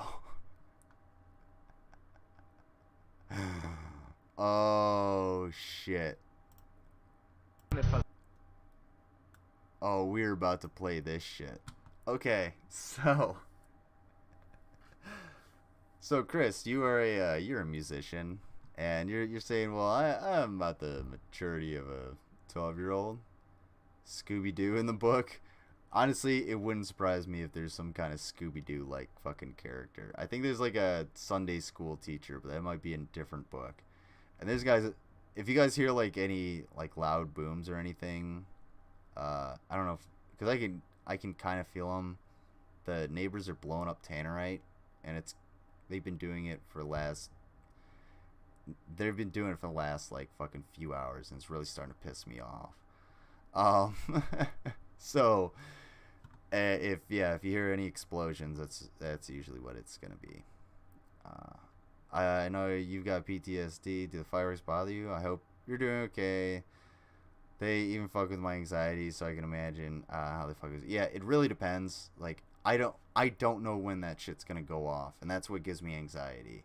When I'm lighting off the fireworks, or if I'm at a fireworks show or something like that, yeah, absolutely. I'm totally fine.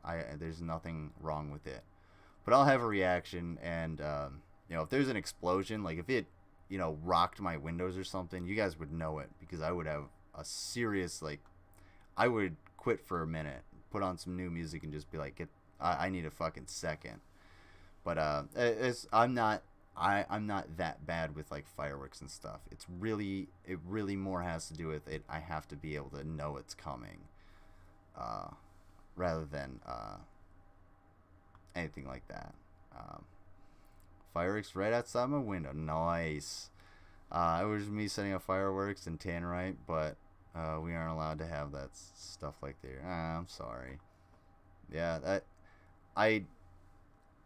the people around me go a little crazy with the Tannerite sometimes, and it's pretty fucking it can get pretty fucking loud, because the people that do have land are very, very close to where I am, because I don't have a whole lot of land. Get that? I hope you're doing it right. Don't be afraid to raise. Oh, absolutely. I really appreciate that, Blaine, and I extend the same to you. Yeah, that's awesome, and I am doing all right. I'm doing great, and especially since we're doing this stream, I'm doing even better, because I get to hang out with you guys, and Rachel gave me money, so I can get my breaks finally. All right, so Chris, I need you to you might want to give up your music career after this one. I'm just saying, it's just like his writing. It's a masterpiece. So I will be right back. Extra heart. Tell the Lord that you believe in His Word, and stand You're on a the peach victory that blood. he has already provided for you. Glory be to God, because it doesn't have to be a part of you. And you know what? That goes for anybody else in here. That if you're afflicted with or addicted with anything right now in your body, be it compulsive obsessive disorder or depression or schizophrenia or anything else that I see, that these things are clearly the work of the devil. They are clearly the work of Satan, and you don't need to receive it anymore. Stand on the authority that Jesus Christ has given you and say, Lord, I believe. What kind of father sits and watches his children get molested, sodomized and raped? What kind of father allows his children to starve to death? What kind of father lets his children freeze to death in the cold? And what kind of father will judge you and condemn you? Leave you and your children burning in the flames of hell. The same father who claims he loves you. There's a lot of amens, and you tell them, and there's a lot of witnessing, and a lot of testifying, and there's a lot of people saying that's true. And so the whole congregation witnesses to the truth, and the preacher may say, can I get a witness on this? I cry and I plead. All this pain. Never shows himself, Invisible. but the preacher says keep the faith. It's all about the money. It's all about the money. Sorry God, I watch TV, I see the news. I see the news. Babies dead in dumpsters, mothers on crack, men beating women, sisters with HIV. So what do you think, Chris? What do you think, Stu? You guys ready to call up Brett Keane, collab a little bit, get something going, get a band together? Oh man. Sorry God, I watch TV, the ultimate destruction of Christianity. That's fucking awesome. Like, I don't I don't understand, like, why, like, he created this and put it on the internet expecting people to just like, oh yeah, this is fucking great.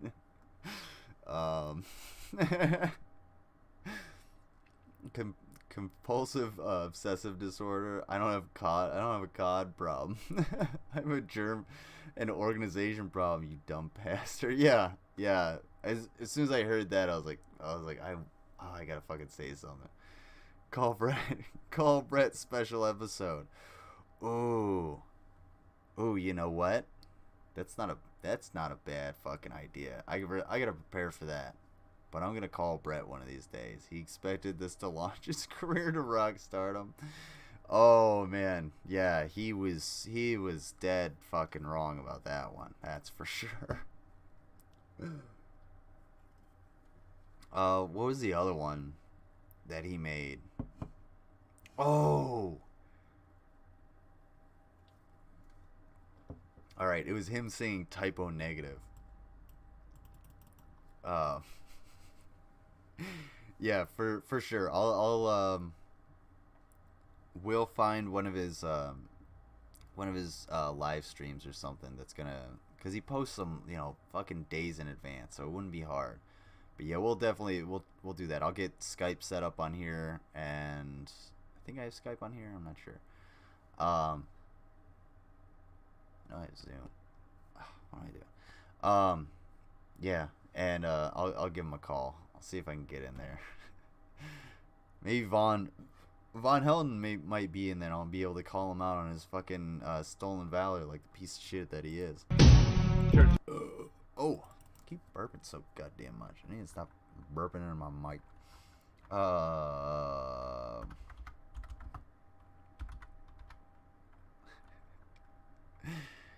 All right. It's so it's so funny that the first two things that come up are Brett Keane the motherfucking opera and the drunken peasants making fun of Brett Keane for 3.5 hours. Oh my god. I just thought that. I just wanted to. I was gonna look up his typo negative. We'll do that in a little bit. I want to get through a little bit more of this. We'll do that after we finish this up, because we don't have a. Oh, we gotta. Actually, we do have quite a bit. Holy shit! I don't remember what page we were on. 15. 14. Okay. We're on 14. We're halfway there. Alright, yeah, we'll listen to typo negative in a little bit. Oh, man. 13. 13. What? What question did I ask?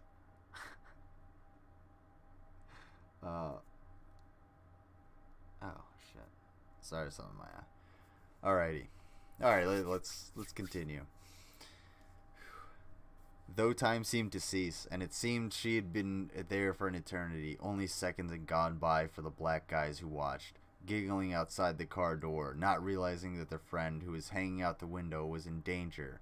It wasn't until a hand in a black leather glove ripped suddenly out of the window, just above the black girl's back, slamming down hard and firmly grasping her ass right down the middle, pulling her entire body violently into the car. They heard screaming, then silence. Just then, the car started with thunderous Okay, I'll read that.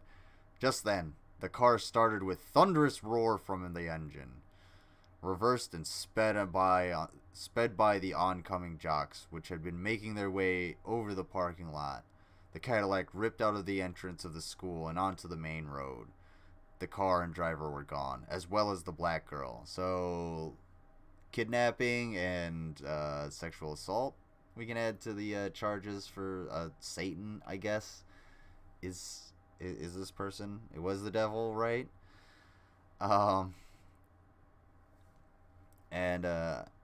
Yeah, he just grabbed this black teenager's ass and pulled her into the car and sped off, and all these people are just like, oh yeah, we're just like, I guess it's a fucking thing that happens.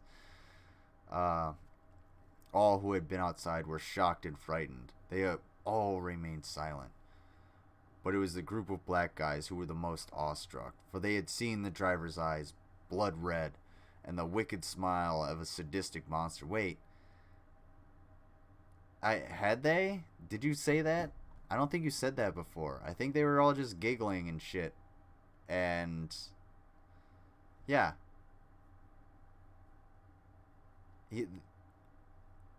They said they didn't realize. You just said oh my god. You just said in the previous paragraph that they didn't realize, they were joking about it and that they didn't see it. Oh, what the fuck, dude? Hold on.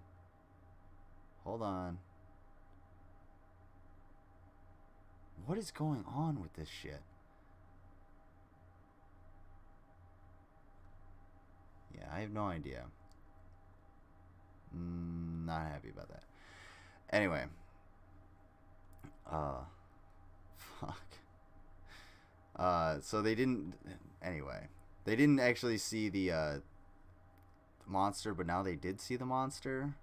But something was even more haunting was its words. I will be back. When did it say that? Are you just adding... This is like an addendum. It's like he added this... You were like Blaine was saying. The author wrote this shit on Post-it notes. And this shit actually kind of proves that. Because this Post-it note is just put in there. But he forgot where... Like, to add anything... He forgot, like, the order of it. I feel like this is 3 different Post-it notes right here. But they're kind of out of order. Ever so slightly. They knew no one would believe them. Who with a sound mind would listen? All onlookers stood by in awe and terror, waiting for the police to arrive on the scene. A moment had passed, and then all of the windows in the school exploded. Pieces of shattered glass covered the teenagers, grass, and sidewalks. The first day of school had just begun. What the fuck is happening in this place? None of these people should be there. They shouldn't have been there in the first place. Apparently, this kidnapper saved all of their lives because there was some gas leak in the school that made all of the windows explode. And, you know, fuck all the teachers and faculty. They're probably, you know, toast. But, like, okay, why did the windows explode? Are we gonna be told that at any point? I don't think so. Oh, there's a fucking leg hair in my fingernail cut. Cut a chunk out of my fingernail while I was cooking earlier.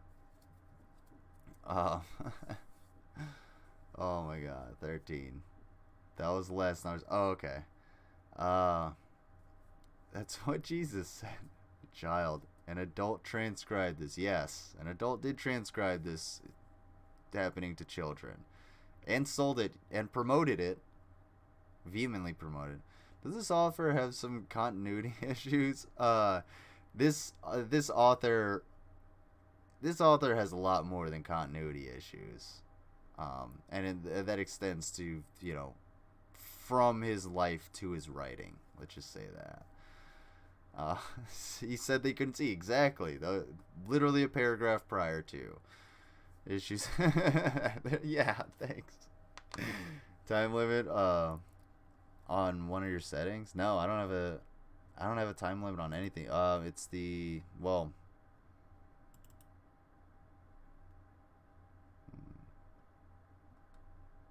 yeah. The donation bar is it would be the only thing, but that has 3 days to go. Now it won't even show up. That's weird. Huh. Huh. Let me try something. Okay. That's bullshit, dude. It won't even show the fucking alerts now. That sucks. Let's see. Yeah, man, that's bullshit. Alright, well. Fucking Streamlabs. God damn it. You're a bar. You're a towel. Yeah, that fucking sucks, man. So yeah, I guess the and the chat box ain't up. Chat box ain't working. And I can't restart anything either. Chat box done. Wow. That really fucking sucks, guys. Sorry, but the I guess the chat box isn't gonna hang on. Let me try this. Yeah. I'm gonna make a new one. Gonna make a new one. Widgets. Chat box. Add source. Add source. Yeah. Done. Let's go over here.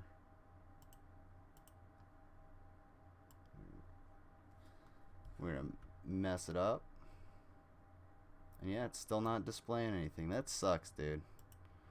Alright. Take care, Blaine. Appreciate you coming by. Thanks for thanks for being here. Sorry, I'm just a little disappointed that my Streamlabs completely shit out on me. So that's fucking shitty. I really hate it. Thank you for coming by, and you're at the 1 hour and 43 minute mark. So when you come by, if you want to watch some more, that's where you're at. Okay. Man, I really want to restart because I want those fucking widgets and shit to be able to show up. But I can't do that because then I want to end the stream. Replay buffer. Oops, I didn't mean to do that. And it still didn't even do anything.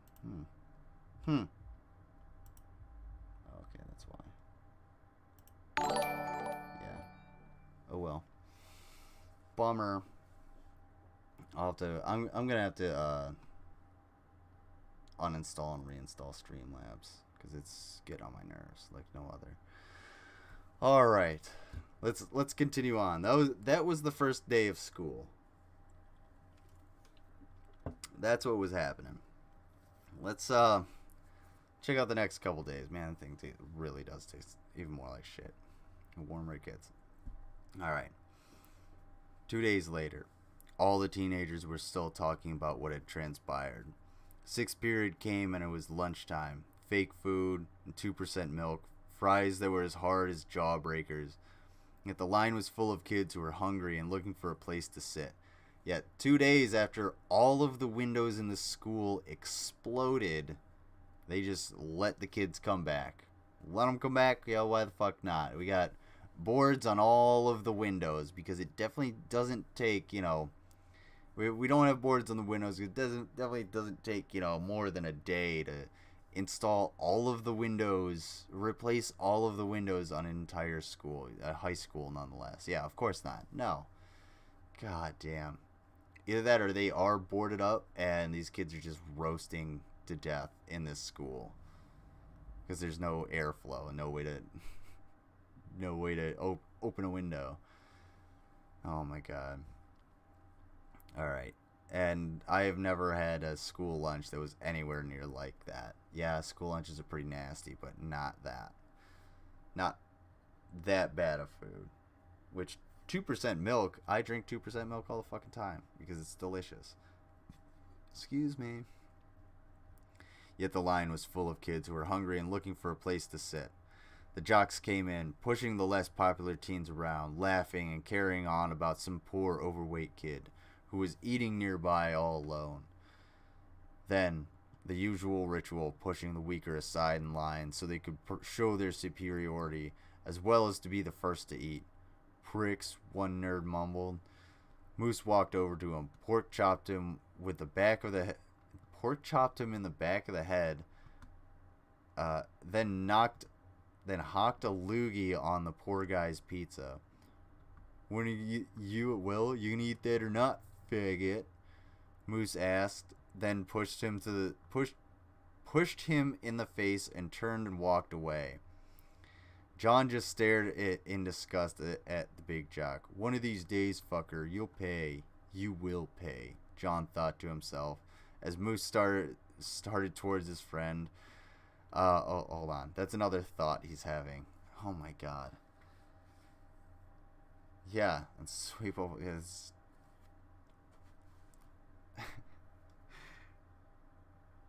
Like,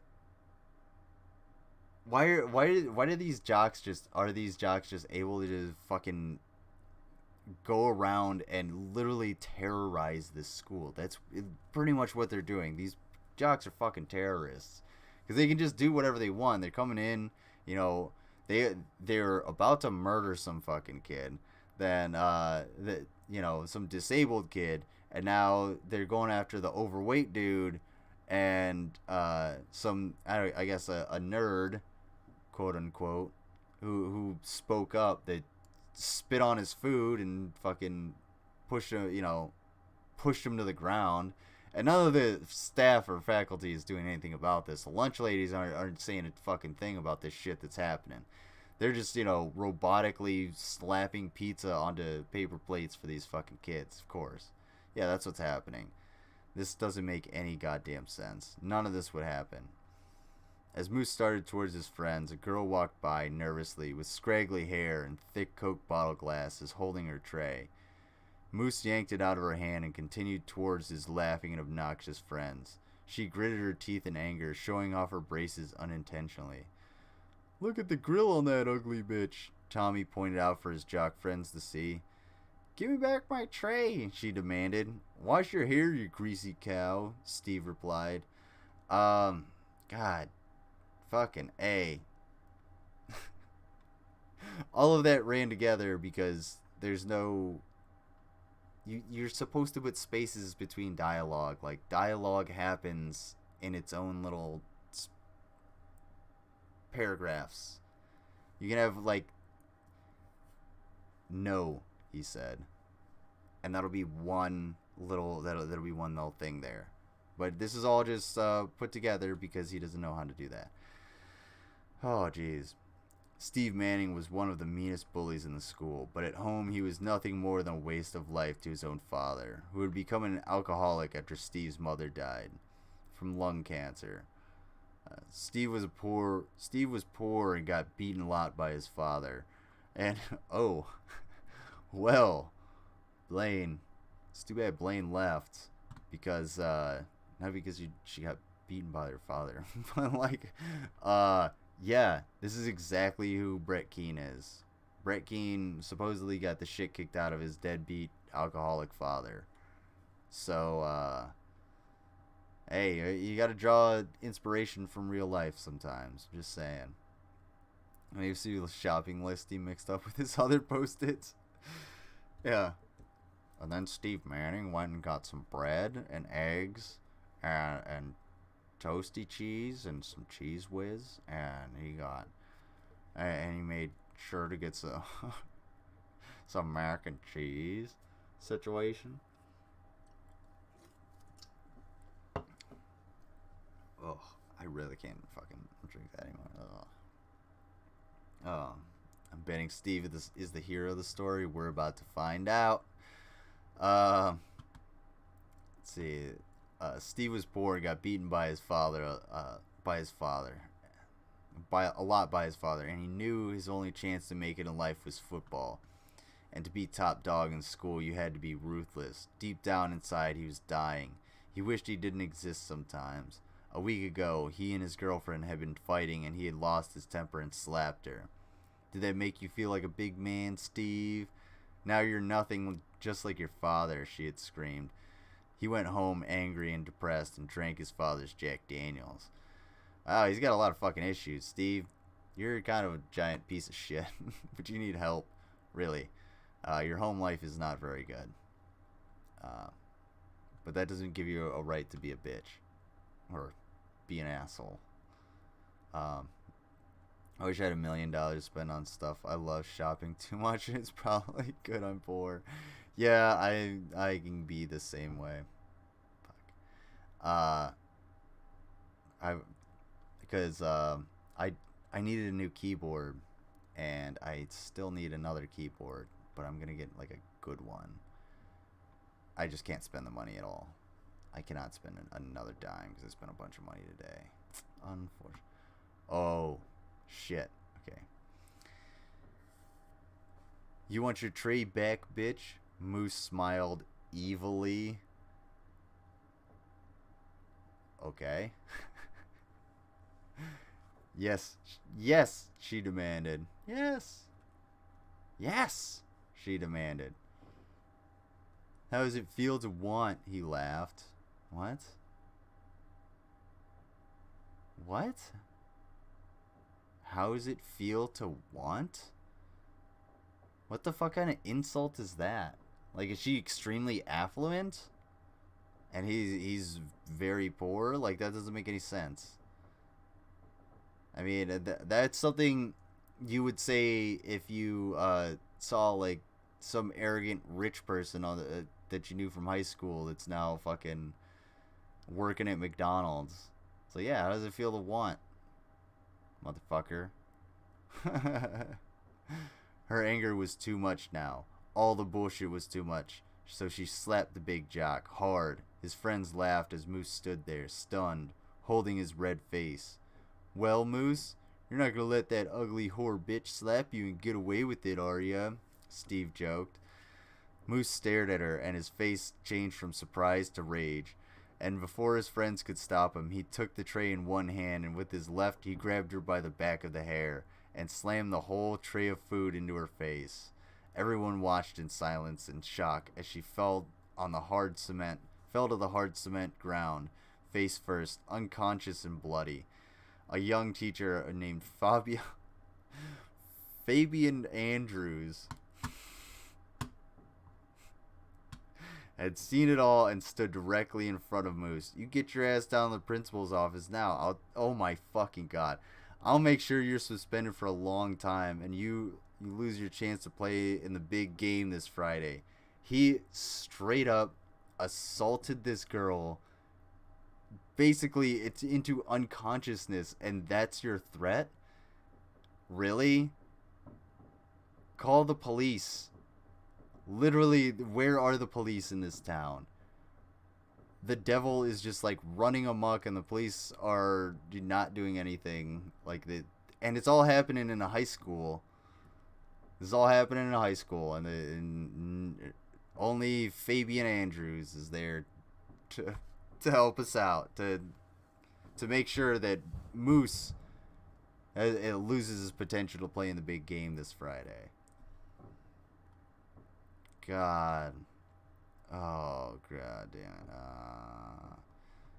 it. Fabian blurted, Moose left. My father is the principal, bitch. If anybody's gonna put me out of the school, it's gonna be put out of the school, it'll be you.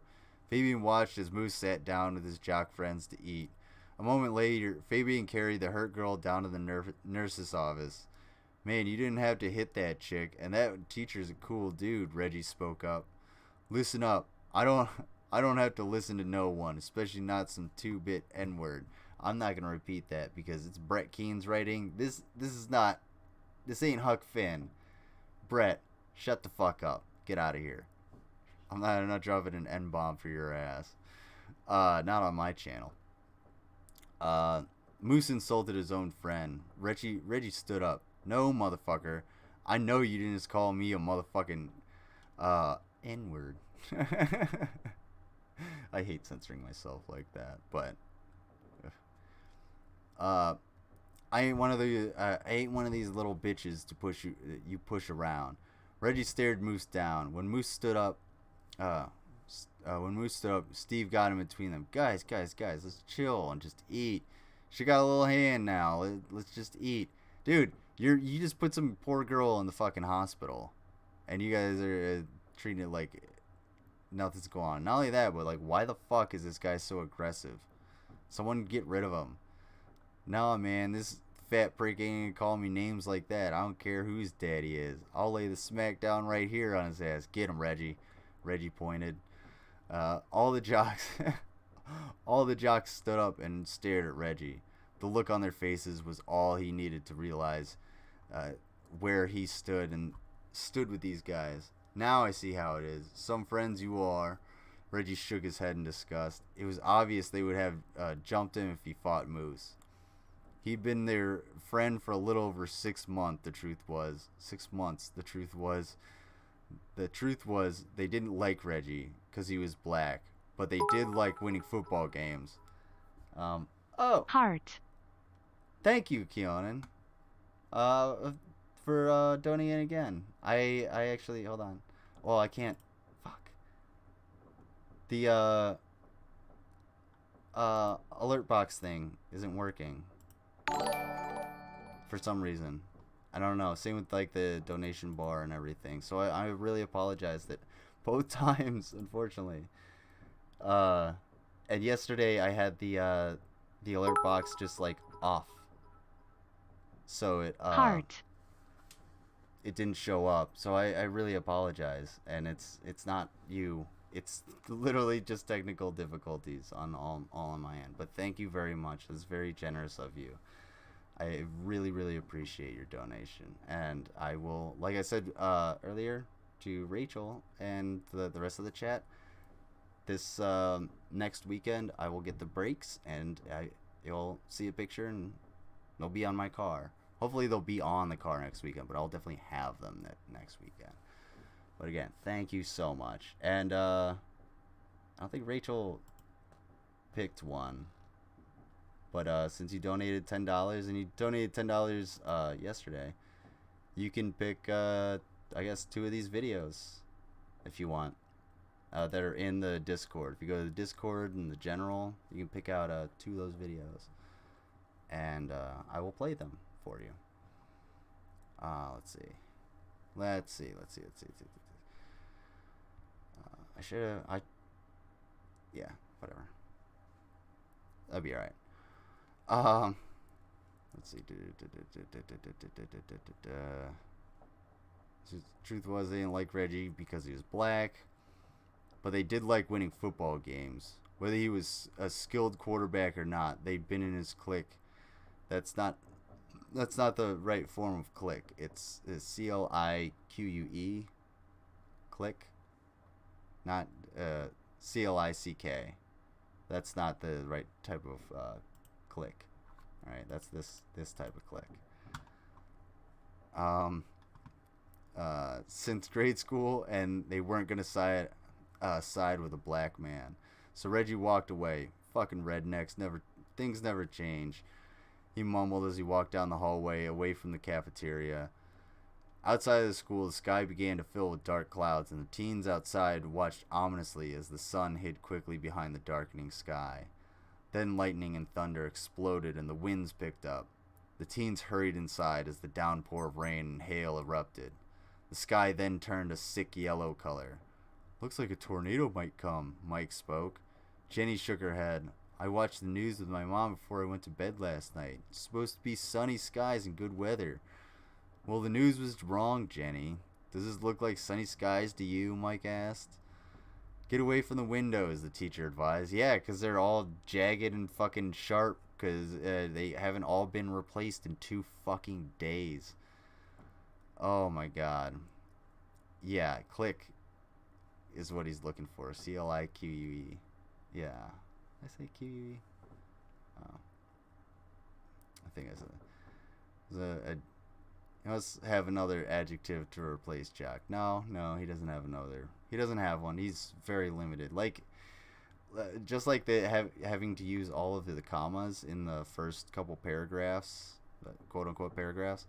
He has to also like continuously use the term jock because, well, all of the other terms were used up by good writers, so he's stuck with that one. Brett has some underlying issue by the nature of his writing. Oh, underlying issues is that is an understatement, my friend. Man, does he have some fucking issues. Man, I have an issue. I want some ice cream, but I didn't get any ice cream.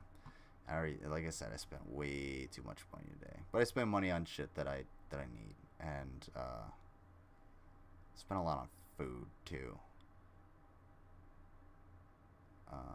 What was I thinking of?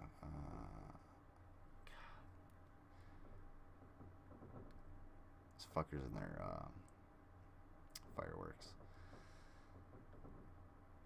Outside the school. It's supposed to be outside of the school. It was raining so hard now, you could not see a glimpse of the sidewalks outside, nor the roads for that matter. Finally, after a long moment, everyone who had been near the windows came to the conclusion that peering outside was futile. Why are you still near the windows? Like, fucking get away. That's what the teacher said. Get the fuck away from the windows. Because you couldn't see anything anyway, so they all sat down and resumed their schoolwork, or whatever assignments and tasks that were at hand. No one noticed the black Cadillac that just made its way off the main road and through the school entrance. Through the entrance, which is... fucking shit, that was big. Which it was now headed towards the student parking lot. The same black Cadillac that had been involved in the chaos and kidnapping of a young black girl who had still not been found. It was like she never existed. Okay, that was really fucking a dumb paragraph and hard to read. You couldn't see anything anyway, so they all sat down and resumed their schoolwork or whatever assignments and tasks that were at hand. No one noticed the black Cadillac that just made its way off the main road and through the school entrance. So it made its way off of the main road and just drove through the school's entrance. The entrance to the building is what he's trying to say. That's what I would interpret this shit as. But I'm guessing that it entered, the school parking lot and now headed towards the student parking lot. Okay, the same black Cadillac, yada yada yada. Okay. Many of the teens had to be moved to their rooms. Many of the teens had to be moved to other rooms because not all of the windows had been repaired. Yeah, why why are the students still there? Why are they there in general? Okay? Literally all of the windows exploded. You think there's not going to be some kind of investigation? They're just going to be like, alright, well, we got to get school fucking going, you know? Oh my god, dude. The principal announced that if the weather got any worse, there might be a drill. About this time, the disruption in the cafeteria died down, and the jocks sat quietly at a table near the lunchroom's entrance. 15 minutes till sixth period would end. Moose was still in his obnoxious mood, but the jocks began to talk about more serious things at hand. A young man with his white pants and a cheap-looking white t-shirt with Jesus Saves embroidered across the front of it entered the cafeteria and made his way over to get himself a tray of food. Oh god, here we go. As he turned around, a tray of food in hand, he discovered everyone staring at him. There was whispering and quiet giggling. John could not bear to watch this guy get taunted, so he got up and tossed his food in the trash and put up his tray. As he walked by the guy in white, he spoke quietly but quickly. Good luck. You're gonna need it. And then John left the lunchroom in a hurry. The guy in white stood there puzzled. What? This tale to an editor of any description. No. If anyone, quote unquote, edited this, they were not really an editor. They just looked over and they're like, oh yeah, this is good. This sounds great. I can totally follow along, Brett. None of this makes sense at all. And I don't know why John just like got up and left the lunchroom. There's still 15 minutes till sixth period. The windows aren't repaired still. People are being moved to and from. Like your best bet is to fucking stay there. Why don't you mosey this kid over to your clique, over to your clique, so that he can join in. Oh yeah, I forgot. There's the Christians. The Christians are there too, so this kid will just fit in right with the Christians because they have their own fucking clique anyway. This school is fucking exhausting. The Christians in the back just shook their heads when the guy looked around for a seat. This was an obvious signal that, though he himself appeared a Christian, he was not welcome at their table. Why not? Wouldn't they be like the most accepting? Why are the Christians being such dicks to this Christian dude? Aren't you sure that they're not gonna feel him out a little bit? Oh my god. He instantly judged the new guy's looks and evaluated quickly that this guy was dweeb material. That the jocks would surely have their way with them, and that they weren't about to invite trouble into their little congregation. So that is the dumbest logic. Oh, here we go. We got the metalheads too. The metalheads chuckled along with the goth types, but it was the goths who gave more obvious disgusted looks. It was apparent that within a short moment he wasn't winning any popularity contests here. Then he spotted the nerds and geeks. These were the smart kids who got thrown into the inevitable category as do all in high school. Oh, what? Fresh meat, how sweet, the jock Tommy cackled. Oh my god, that is the cringiest fucking thing. Nobody ever say that. Nobody put that in a script, ever. The new guy just took one more look at the Christians, smiled, then spoke quietly to himself where no one else could hear it. Thou shalt not judge, lest ye be judged thyself. And with that, he proceeded towards the unpopular table, located in the middle of the cafeteria. But as he took a few steps to pass the jock's table, he discovered a huge leg that blocked his path in hopes to trip him. He followed the leg with his eyes and discovered the perpetrator was in fact Moose, the biggest jock in the school. Now, is that any way to treat a Christian, a man of God? The teen in white spoke, pointing at the Jesus Saves logo on his shirt. Dude, let's just chill for a while. There's plenty of time to pick on this loser, Steve yawned. Oh. Let's chill for a while. It's plenty of time to pick on this loser. That's more like it. Looks like it's your lucky day today. You may pass for now, but tomorrow you'll be doing headstands in the shitter. Moose chuckled as he turned back around to continue eating. The guy smiled and continued at the table and sat at the end. All the teens who once resided at this table left abruptly, leaving the young man all alone. He looked up to find Moose staring at him from the jock's table, laughing hysterically with food in his mouth. Tommy cackling like a deranged hyena. What the fuck is wrong with these people? Like, what is going through their heads? Like, they're literally like foaming at the mouth, deranged, laughing at this kid that's just, I don't know, like new to the school and trying to fit in, and people are kind of treating him like shit. Like, I don't understand how this cafeteria is really set up either. Are these tables circular? Are they square? They're scattered about the cafeteria, and the one is in the unpopular kids tables in the middle, so everybody can look at them, I'm guessing. For some fucking reason, wouldn't it make more sense for them to be like the ass end in the outskirts of the, like, none of this makes any fucking sense. These Bible beaters crack me up. Preaching that shit. I don't see why they don't save it for their churches. Tommy ridiculed. Yeah, we get along fine just as soon as they figure out I'm God, Moose chuckled with food in his mouth. Isn't religion illegal in school? Religion and government divided and shit? Tommy finished. Yeah, crack's illegal too, but you don't see the pigs doing shit about that either. Moose laughed as he slapped an overweight girl on the behind.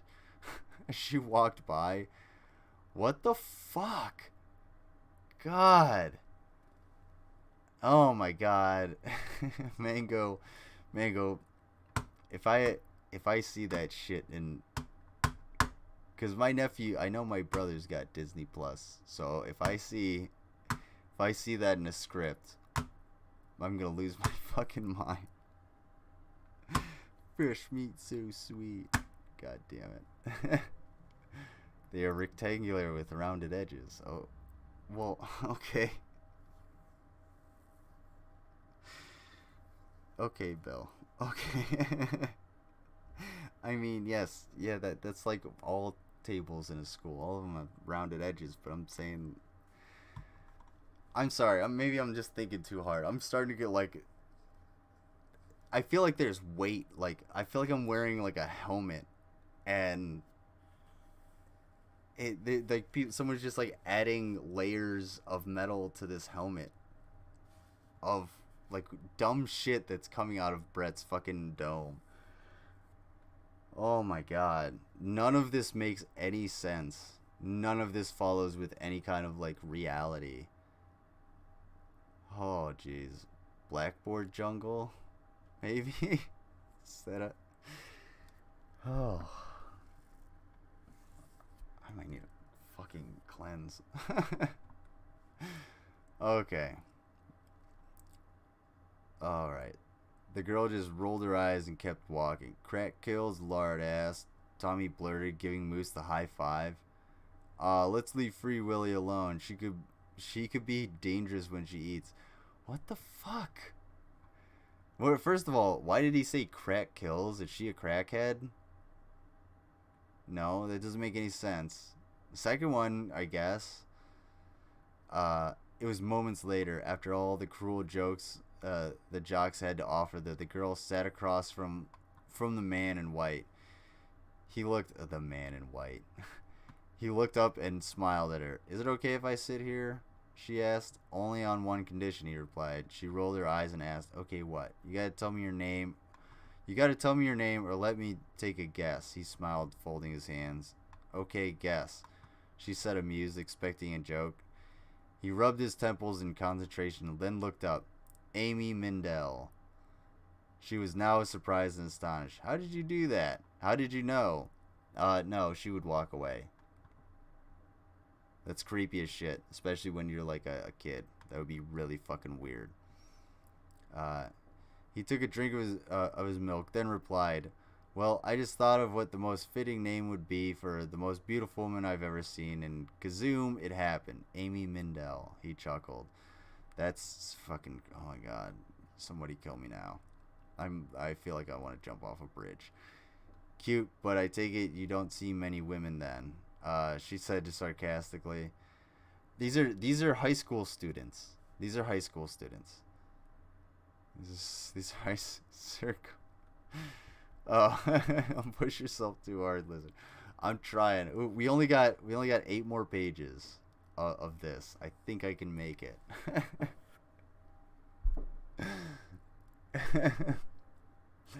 Which knight built King Arthur's round table? Circumference. It's a good one. Oh man. Oh jeez. Let's see. These are children. These are high school students talking, by the way. All right. He clutched his chest like he was having a fake heart attack. I'm wounded. Why would you say that? He asked, smiling. I'm a lot of things, but beautiful. I'm not. What? She replied, looking down. He looked at her stunned. Well, come on, look at me. I'm the poster child for fat people, she spoke. He began holding his chin with his thumb and finger, giving the impression to her that he was in deep thought. No, that usually, if someone's doing this, that usually means that they're not paying a whole lot of attention to you. It's true.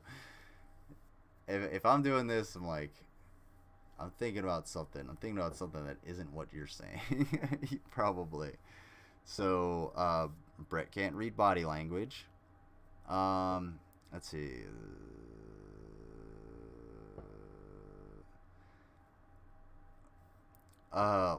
Let's see.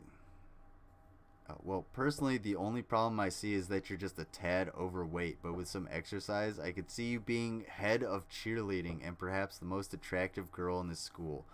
Wow. Wow. Don't ever say that. Don't say that to someone. Like, encourage people to stay in shape and eat right and stuff. Sure, okay. But don't be like, oh, you're a little overweight. If it's your friend, sure. Like, hey, man, you're getting a little fucking fat. You're getting a little pooch. You're getting a little fanny in the front there. You might want to hit the treadmill or go for a walk every other day. You know? Something like that. But you don't know. Don't say that. Don't be like, oh, you're a tad overweight, but if you worked out, you'd be better. You know what she's going to do? Walk away like she should have done in the first place. Oh, my God. He continues. I mean, look at your eyes and smile. Poetry in motion, he smiled, staring into her eyes. I don't think he's using that in the right context. In the right way. And shut up. Shut the fuck up, Lizard. She stared back at him in awe. She couldn't believe she was hearing this from this guy who, in her opinion, was fine as hell. What is your name? He asked. She asked, curious. Christian, he replied immediately. That's a nice name, she commented. Thanks, Amy, he replied. As they sat for a moment, she glanced at his short black hair. Oh, fuck me.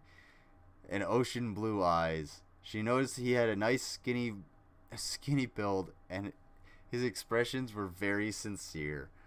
He was very unique, and very unique, she thought. Okay, what the fuck is unique about a white Christian dude with blue eyes and black hair? What?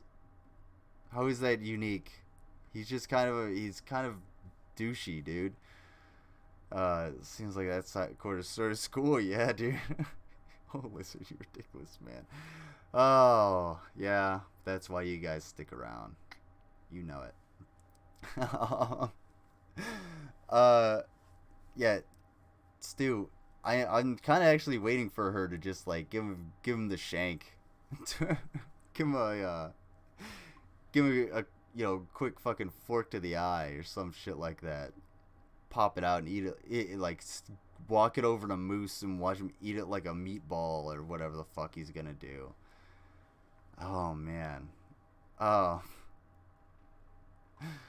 Oh, let's see. Let's see if I can be more ridiculous than Brett Keane. I don't think I can.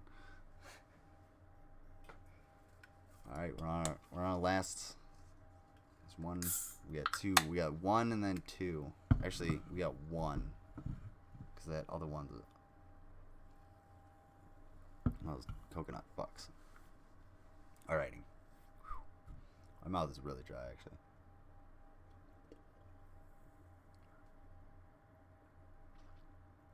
Which is why you should have actual water. Alright, let's see.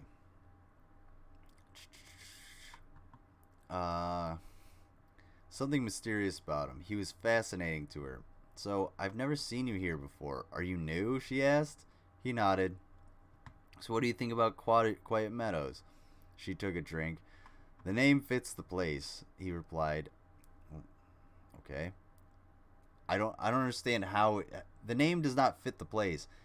This dude has not been here very long because of what was first described as basically just this town run amok with roving bands of thugs that are looking for a beatdown every day. And you know, the first day of school, it has buildings exploding and black Cadillacs blasting heavy metal and a disabled kid about to be fucking lynched and set on fire. Like, no, the name does not fit the place, Christian. You need to take a look around, dude. I was wondering, because of the t-shirt, she pointed at his Jesus Save shirt. Do you believe in God or something? She giggled. Oh yes, I do, actually. Do you? He asked. Nope, she answered. Why? He asked. When I was younger, my mother used to force me to go to church. She would make me get up early in the morning, and she would say, Amy, if you don't go to church, God will send you to hell. Praise his name or be damned for all eternity, and all that horse shit. She said, shaking her head. I'm sorry that happened to you, Amy. What about your dad, if you don't mind me asking? Why was your mother like that? Wait. That's too. Wait, that's a question. Why would you have this part in there? That doesn't make any sense. I'm sorry that this is him speaking, Christian speaking. Hey Jock, your eye tastes like a meatball, she said. Yeah, I wouldn't be surprised if that found its way in here. Let's see. This is a Christian talking, by the way. I'm sorry that happened to you, Amy. But Amy, what about your dad? If you don't mind me asking. Why was your mother like that? What is the correlation there? Where's the correlation? Why was your mother like that? And why are that series of questioning that makes no fucking sense. My mom wasn't always a church hermit. Her and my dad used to be pretty wild. My uncle, who is my father's brother, told me this. My dad had died from falling asleep behind the wheel, and my mother flipped out. We lost everything during Mom's nervous breakdown. See, I heard a preacher say once that God would never put too much on one person, that God wants us to be as innocent as children. But he broke my mother to the point that she lost her mind. And what kind of God would let a child suffer? What kind of father would Amy finished. Christian stared with total interest of her words. I'm boring you, aren't I? She smiled. Okay. She felt like she said too much. No, you're not. Not only are you attractive, but very deep as well. And I'm happy to have met you. That is one of the most, shallow and fucking vapid things I've ever heard. It's very cliche, just like the rest of everything in this book, quote unquote book. Let's see. I'm happy to have met you, he smiled. So how's everyone been treating you, she asked. He looked in the direction of the jocks and discovered Moose giving him the bird and replied, "Stupid is as stupid does," she saw. And replied, "Stupid is as stupid does." Okay. She saw the whole situation and laughed at the Christian wit. So you really think I'd look good if I lost weight?" she asked. "You already look great, honey. Don't sweat these people in this school." Why is he fucking talking like this now? Oh, you can't have such a tonal shift in your character. Now he's talking like her girlfriend, sort of. I used to have to put up with the same stuff when I was big. I lost weight through exercise, but what you gotta understand is they're just ignorant. Believe it or not, it's like this every time. Or it's like this everywhere. I have transferred from school to school, and it's all the same. If it's not one thing, it's another with these type of people. Sooner or later, they'll grow up, and the truth will set them free. The truth shall set them free. He smiled at her. She smiled back. That's a really interesting way of putting it. The waiting for people to grow up part could take a long time, though. Maybe forever, she replied. Well, Amy, they reap what they sow. It all comes crashing down in the end. It always has, always will, he finished. Yup, and that web, yep, and what a web they've wove, she sighed. Amen, he laughed. What? That's just, you guys just traded metaphors back and forth. Like, well, you reap what you sow. Okay. That's a web they will. Oh my fucking god. 22. Oh man. I'm actually dead serious. Like, this is actually kind of weighing on my brain, trying to read and comprehend this, because it's not, I don't know. If anybody here has read Fiasco, I think I made this point last night. Fiasco is it's a dense book, but it flows properly. Flows really good. There's a lot of information in that book.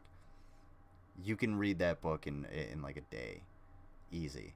Because it flows that way.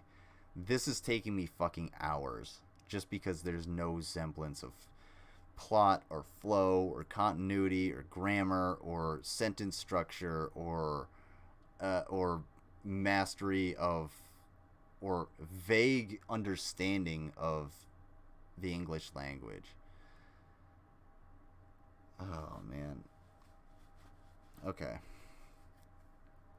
Continue on. Yeah. How to make word salad 101. I feel so bad that Keane donated twice and it didn't get to show up. It's like my worst nightmare. Worst garbage writing I've heard in years. Why are you torturing yourself with this book? Is it like looking at cultural roadkill? I'm doing this for Mango because Mango's having a really bad weekend. So I am giving her a distraction so that her suffering is a little bit lightened. And yeah, I try to do things for my fans. Yeah, speaking of which, Rachel didn't pick a video. Neither did Keonan. Which I'm still pissed about this fucking donation bar shit and the alert box. Fucking Streamlabs. Fuck you, Streamlabs. Yeah, hell yeah, Mango. So you got your fish slides today. The secretion shirt is on the way, and you get to hear me say lots of things about Brett Keane being really fucking stupid. And your suffering is slightly increased for having to read this. Yes. Yes, it is. Very much so slightly increased. Alright. Let's see. I'm still wondering who the guy was driving the black caddy. Dude comes strolling in, flicks a cigarette, almost burning off Karen's tits. Ha, Karen. In the process. Then takes a fat black bitch and drives off with her ass hanging out the window. Tommy said to his jock friends, "What are the police doing about this situation, Steve? Your father's chief of police, so you should know something." I mean, not really. Just because his dad's chief of police doesn't mean his dad's gonna tell him shit about a fucking ongoing investigation. It's kind of, well, this is the first indication that everybody should have had that Brett Keane has no understanding of how, like, the legal system actually functions unless he's, you know, on the defendant side of it. Let's see. Tell you the truth, from what I heard, they ain't doing shit. They say it's either gang related or a pissed off boyfriend. My dad says he's probably out making kids with the guy. Oh, she's probably out making kids with the guy so she can collect more welfare. Wow, that's racist as fuck. Steve replied, "Yeah, I'm not that I give a flying fuck, but what makes him think it was a boyfriend or a gang thing?" Moose asked. Okay. Well, Moose asking that question immediately makes me want to implicate you, because, like, what, you know, well, why do they think that? Should they not? Don't feel bad. You have a great. Well, thank you. I really appreciate that, Keanu, and I especially appreciate you for donating as well. And yeah, I do and will still feel bad because it won't show up. But when I do the next stream, since the things are still, they're like still down here, and I can like refresh and actually do it. I will. I'll do that next time. Yeah. See, it'll make the sound, but it won't actually play the graph. Heart. I'm honored to be able to listen. Oh, well, I really appreciate that. That means a lot to me, and I'm really glad that I can actually, like, provide you content, and I provide you with entertainment, something that you're willing to pay me for, and that means a whole hell of a lot to me, because this really is a hobby, and it's something that's cathartic to me, and it means a lot that you guys actually get something out of it, just like I do. So yeah, thank you, Keon, and thank you to everybody who supports the community. I love you guys. You're the best community we've got, best team ever, best security team ever. I'm not sure Brett Keane understands anything. Oh no, he doesn't understand anything at all. Chris Durham Music Channel. Yeah, we can watch a little bit of Brett after this, maybe, if you guys want to. If you want to check out how he actually kind of operates, we can look at that. We did a little bit of that last night, but we'll see. Ooh, well, okay. Well, my dad explained it like this. He told me the blacks who were in the parking lot wouldn't give up any info or help, which probably indicates a gang deal or boyfriend. But he also said that mostly who drive the big cars, like black Cadillacs with the big car systems, they steal, and sunproof windows. What? Like black Cadillacs with big car systems, they steal, and sunproof windows to make sure no one else sees them smoking weed. Hell, it could have been her pimp for all we know. Steve shrugged. So why stop and flick the cigarette at Karen's tits? Tommy asked.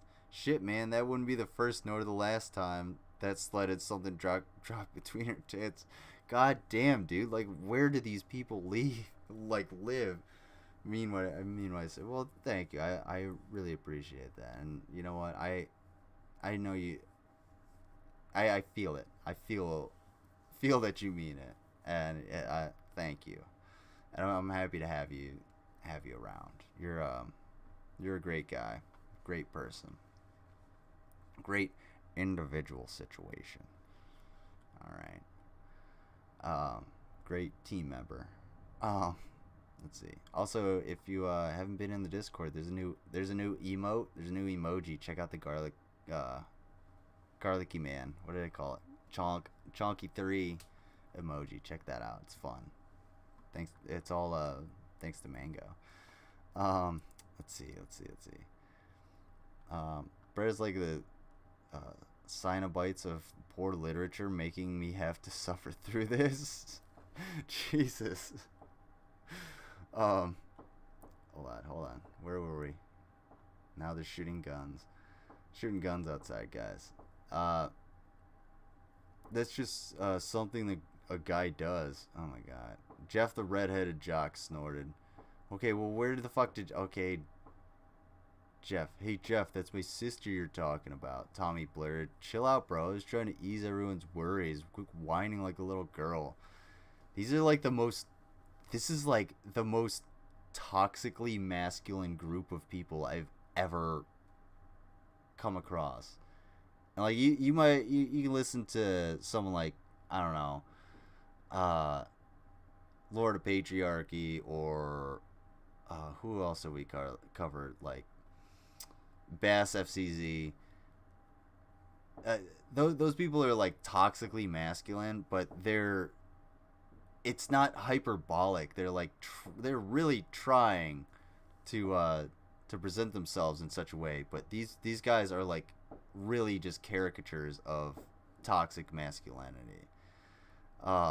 Cornflakes ingredients make a better story. I don't know, man. Yeah.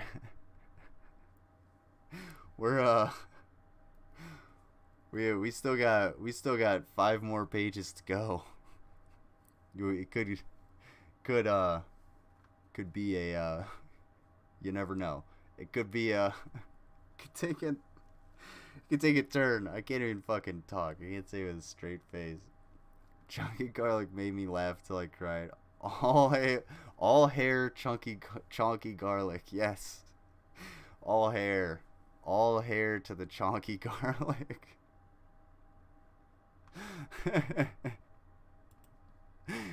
Oh man, Mango, you're gonna make me put that on a t-shirt. Then I'm gonna be fucking make you pour from all the t-shirts that you're buying.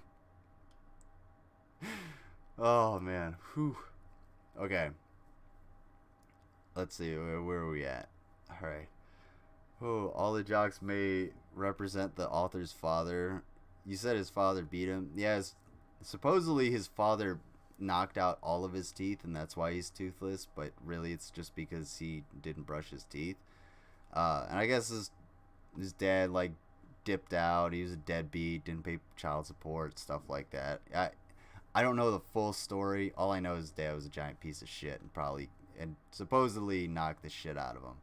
So yeah, he is modeling this is basically his entire life.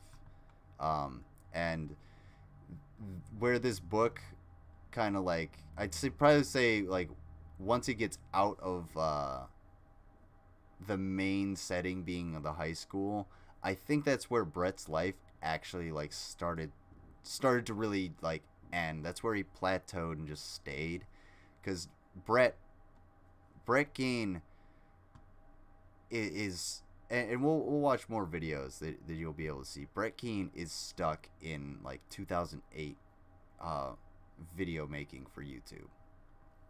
Brett Keane doesn't do anything to improve, and he's been going over the same shit with the same rhetoric, the same grammatical errors, the same continuity breaks and everything like that for his entire like YouTube career, and since he's been out of high school basically. And and mind you, the man is like 40 something right now. All right. And he like wrote this shit down and published this when he was in his 30s. So it kind of gives you an idea of where his mind is at. Let's see. Let's kind of continue, because we got 5 more pages. Oh my god. Hold on.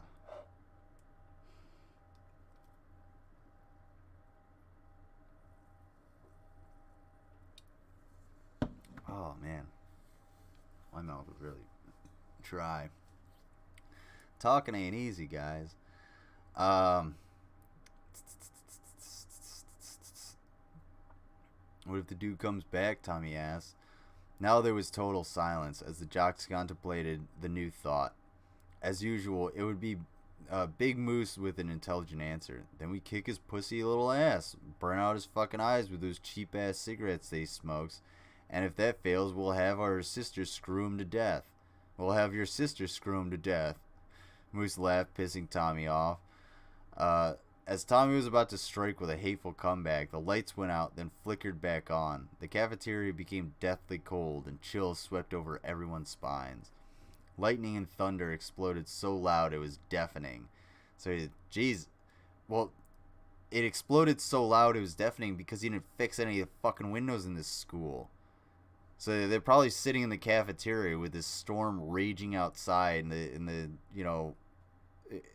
it's all just coming inside because there's no fucking windows. Oh my god. The lights died and came back on, and there was an entrance there. At the entrance of the cafeteria stood an ominous dark figure. Ooh, we got our antagonist. The jocks stared at and were not far from staining their undies.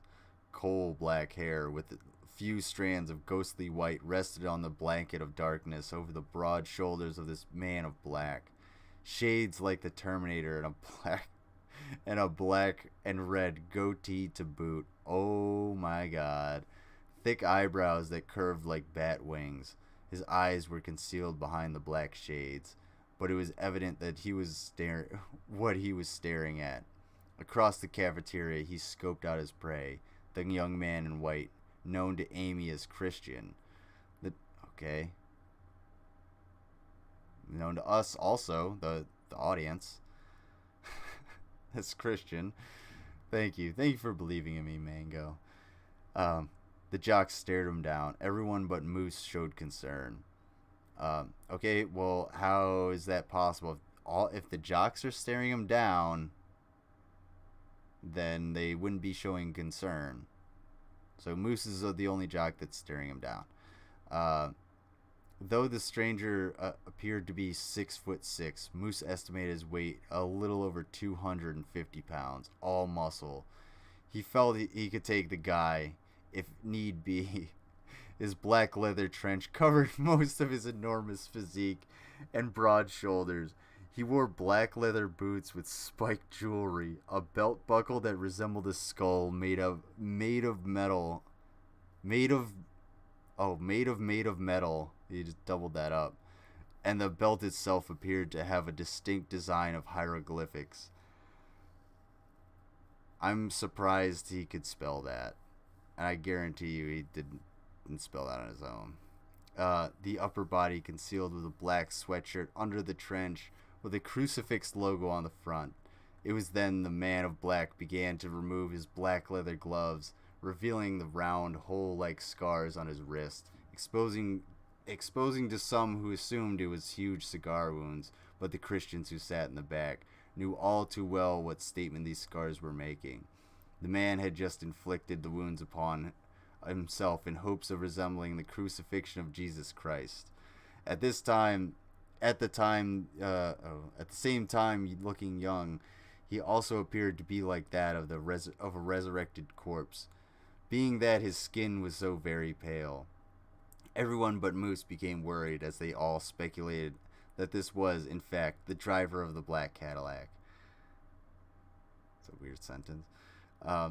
Steve grimaced as he remembered the blood that dripped from the bottom of the car door into a small puddle on the road. The man of black walked slowly but melodically, oh shit, as though the wind carried his awesome torso. It was then that Moose put his leg out. He like he did everyone, just for shits and giggles, to trip people or block their path. The man of black stopped and slowly turned his head to stare at the arrogant teenager. "You're the one with the rich daddy, aren't you?" The man of black spoke in a very low tone. The other jocks were surprised at their friend's behavior. Moose wasn't scared of anyone, they thought. That's why they appointed him their fearless leader. Yeah, so what's it to you if my dad's rich? Moose blurted. Like lightning, the man of black stomped the big jock's knee until it made a loud, sickening snap that made the whole cafeteria could hear, but wished they didn't. So he stomped it. He broke his leg, snapped the principal's son and star football player's leg. Got it. Okay, first day of school. And he's 6'6", 250 pounds, and just like snapped his leg like a fucking twig.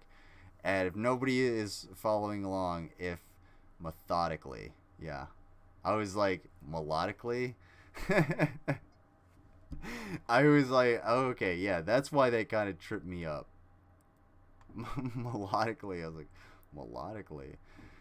Yes, methodically is the right word. Hieroglyphics. And Irish rental company manager. That's a good one. Sometimes things need to be made of. Yeah. I mean, that's why I had the whiteboard. Some things I'm just made of things. Was the stranger really TJ Kirk? Unfortunately, the stranger is actually Brett Keane. This is Brett Keane. I melodically do a lot of things.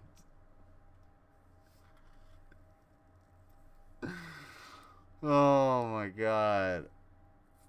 Oh, so he did the spell check. That's why everything seems to be spelled correctly.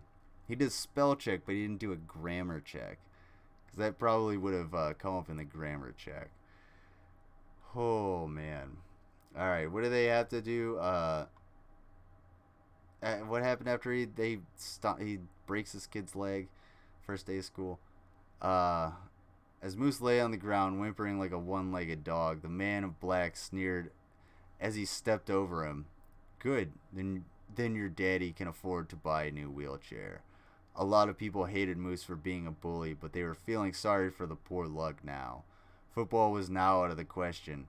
There was no doubt about that. Aisle by aisle, the man of darkness walked until he reached the end of the table where Christian sat across from his newfound friend Amy. Is he a friend of yours? Amy started, frightened. Oh, him? Christian smiled, pointing over his shoulder. I run into him from time to time, but as you can see, he doesn't talk too much. Not good on the communication skills, yet can be quite nasty. Isn't that right, Damien? Oh, this is getting so bad. This is one really fucking drawn out first day of school. Well, this is actually the third day. Remember, the first day, Damien, who we now know is the Cadillac driver, showed up in his Cadillac. Flicked a cigarette between the breasts of a girl wearing a shirt that exposed her breasts while she was standing on the sidewalk.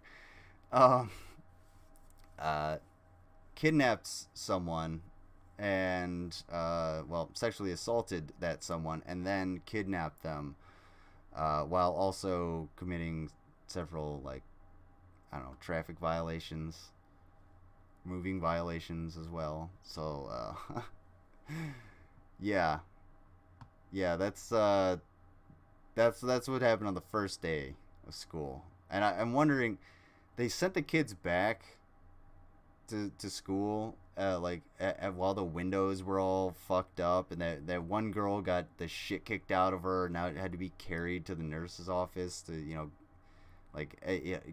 regain consciousness or whatever. So this dude just been pooling blood around too. So why did they clean up the blood? Did they spray it with some some bleach to get the janitor with some Clorox out there? I don't think so. So there's just the school has barely any windows. There's a storm raging outside. Random people are just showing up as new kids. Fucking there's all kinds of people getting maimed and bloodied up. It truly is a carnival of chaos, I must say. It also, none of it makes any sense. None of it is in any way like the slightest amount of accurate. Oh, the day is that long. I'll have graduated by the end of it. Yeah, no fucking kidding. Well, they can't. I don't think they can tell what time of day it is because the storm that's outside raging, that they're stuck in. And none of them can really hear either because of the deafening thunder.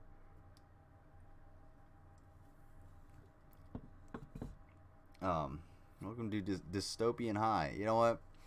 That sounds like too good of a script.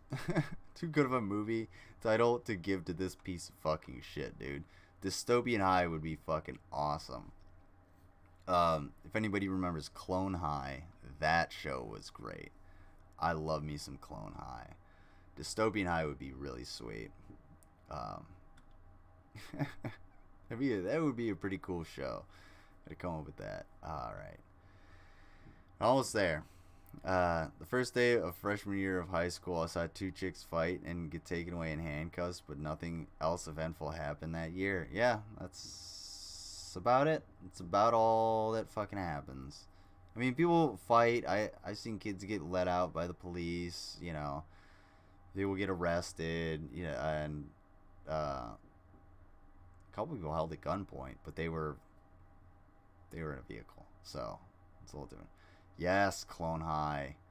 Fucking Gandhi is my favorite character in Clone High. Gandhi, definitely. I love all those characters. I like how Joan of Arc is just some goth chick, and then John F. Kennedy is the jock. HBO Max is bringing it back with the new seasons. It's a continuation instead of a reboot. That would be sweet. Hopefully they keep the old style animation. That's what I would be real, because I know they're probably gonna tone it down at some point, but like as long as they kind of keep the animation. But Clone High is fucking awesome. Anybody that doesn't know what Clone High is about, it's a cartoon from the 90s, early 2000s, about a high school where a bunch of famous characters from history were cloned, and now they're like going to high school together. So you have like Gandhi, Joan of Arc, John F. Kennedy. I don't know. I don't think Hitler's there. I forget who else is who the other characters really are, but those are some of the main three, and it's been fucking forever since I watched it, but it's hilarious, absolutely hilarious. If you ever watch Daria and you like Daria, yeah, you'll love fucking Clone High. All right, let's continue on because we only got a couple more pages. All right, Christian turned to face the man of black. Amy became very confused with the behavior her friend was displaying. Is he going to be trouble for you? Amy asked in dismay and utter fear. I don't know. Is there going to be trouble? I'm sure you don't want to cause a scene of right here, do you? So everyone can see what a monster you really are? The man in the Jesus Saves t-shirt stood face to face now with the dark figure. With lightning-fast reflexes, Damien grasped Christian by the throat and hurled him violently into the cement wall 6 feet away. As Christian slid down the wall, he fell pathetically to the ground as the man of black walked over and kicked him in the gut. He was pleased to hear something break inside the young man in white. Okay, first of all, that's not how physics works.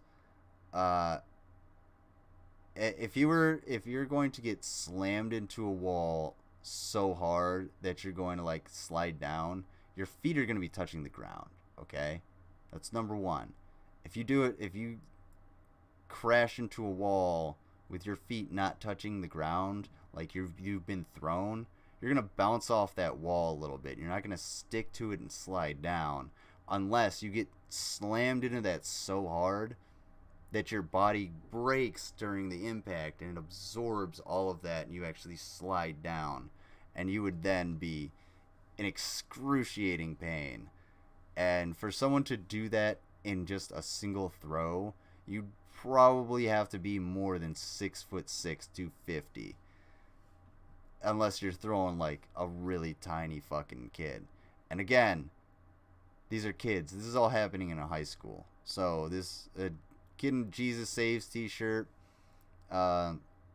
just happened to, you know, stand up to this dark figure in black that's just a massive hulking being that stomps Jock's legs into pudding. He just happened to throw this kid 6 feet away into a concrete wall, and he slid down. I guess a lot of that power, a lot of power comes from the red and black goatee that he's got.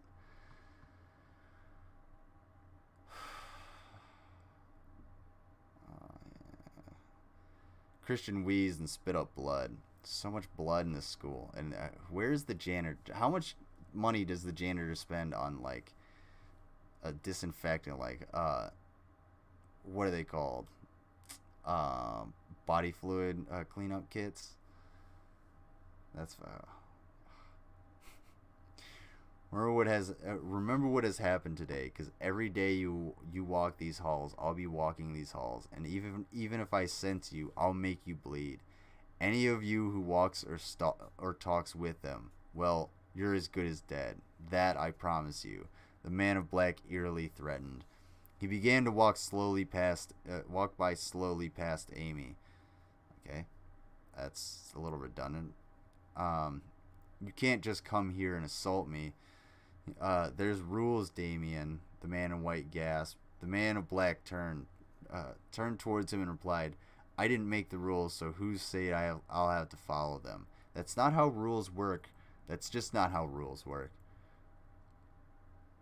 Cleopatra, yes. JFK and Cleopatra were like an item or something like that. Or he was always trying to get in her pants. Have they not done a few rails of coke from one of the canteen to the other? What? I mean, not at this point. Not at this point. I am like, because all of this shit is just happening in this school. There's no security. There's no faculty. There's one teacher that happened to be there, and he's in the nurse's office, you know, probably fucking holding some poor girl's face together. Like, oh my god. And again, that's not how rules work. Just because you didn't make the rules doesn't mean you don't have to follow them. If that's how that worked, then, like, the rules wouldn't be a thing. They wouldn't apply. Laws wouldn't exist. Like, what? And you're some, like, godlike figure. You would figure that, you know, that he'd understand that. Do all authors have a crutch word, or is it just Brett with slowly? Brett has a lot of crutch words. And I think I don't think all authors have a crutch word, because most authors know to use a fucking thesaurus once in a while. So I would say that Brett has so many crutch words because he has so little vocabulary. Brett doesn't read, and the main way you can point out when someone doesn't read is because they have a very limited vocabulary. And, you know, there's, like, if you can't speak well extemporaneously, that's a little bit different, or public speaking or something, but someone talking normally, if they just use the same word over and over and over again. A crutch word is fuck. Hey, that's my comma. Fucking, yeah. But, like, yeah, if you see a lot of repetitive words in someone's speech, it means that they don't read a lot, or they haven't been reading a lot, because they're not using different words. They're not able to expand. Wait, my crutch word is allegedly. Oh, should start reading more. You should start reading more. Everybody should read more. I should read more. But allegedly is a good crutch word because it can absolve you of a lot of things. Allegedly. That's fucking awesome. That fucking sucks. I need to get fucking laid. Man, fuck you. Yeah. Yeah, that's pretty much my speech pattern as well. Especially the man, I need to get laid part. I gotta go out and I gotta find a lady lizard at some point. Get my fucking get Walt damn lizard every time you yawn, I yawn. Now you're saying it, shut up. Oh, that one was your fault, Mango. Damn it. Actually, I say actually way too often. But that's okay. Actually, I've never heard you use it too much, so. Oh, stop. I can't yawn anymore. Getting tired. Wish I had some ice cream. Alright, let's finish this up. We only gotta. It's taking forever to get through this goddamn, I don't know, bar fight or whatever the hell is happening. Oh, okay. Finally, Damien was satisfied. Same to the get laid part, though. 6 years. It's been 6 fucking years. I'm really sorry. I'm really sorry. That's rough. And, well, I won't say how long it's been for me, but it's been quite a while. Doesn't help. It doesn't help that, like, social anxiety doesn't help. Also, people are the fucking worst. I'm sorry too. Yeah, it's kind of the fucking worst. Anyway, but that's why we have technology, right? Right. That's why you. That's why you know, technology is it's inevitable, right? Mango. All right, never mind. Gotta keep going. All right, let's finish this up. What is this? Oh, okay. Oh no, I'm at 24, 25. Okay. Finally, Damien was satisfied with the damage he'd done and walked past Amy with one last piece of advice. Do yourself a favor. Stay away from this guy or suffer the wrath of hell. Be afraid. Be very afraid. And with those last, why is that 2 different quotes? I mean, you don't, whatever. Shouldn't be 2 different quotes. It's all the, and that's kind of again, kind of a redundancy. You don't have to tell them to be afraid if you're telling them they're about to go to hell. And with those last words followed by lightning, the lights went dead for 3 seconds. Then as they came back on, the man of black was nowhere to be seen. He had disappeared, vanished into thin air. Tears forming in her eyes, Amy ran to the fallen Christian to help him. Are you okay? Are you going to be okay? She asked. He looked around at the cafeteria, which is full of teenagers, wondering if they had witnessed an illusion, a dream gone badly. Yeah. Again, this is all teenagers. This is all happening in a high school cafeteria. This kid just got lifted up and thrown into a concrete wall. And now he's like bleeding on the ground, fucking Goku style. And yeah, it was a high school cafeteria. Just saying. This is why your flirtation ship is great. On to the story. Yeah, it is really fun.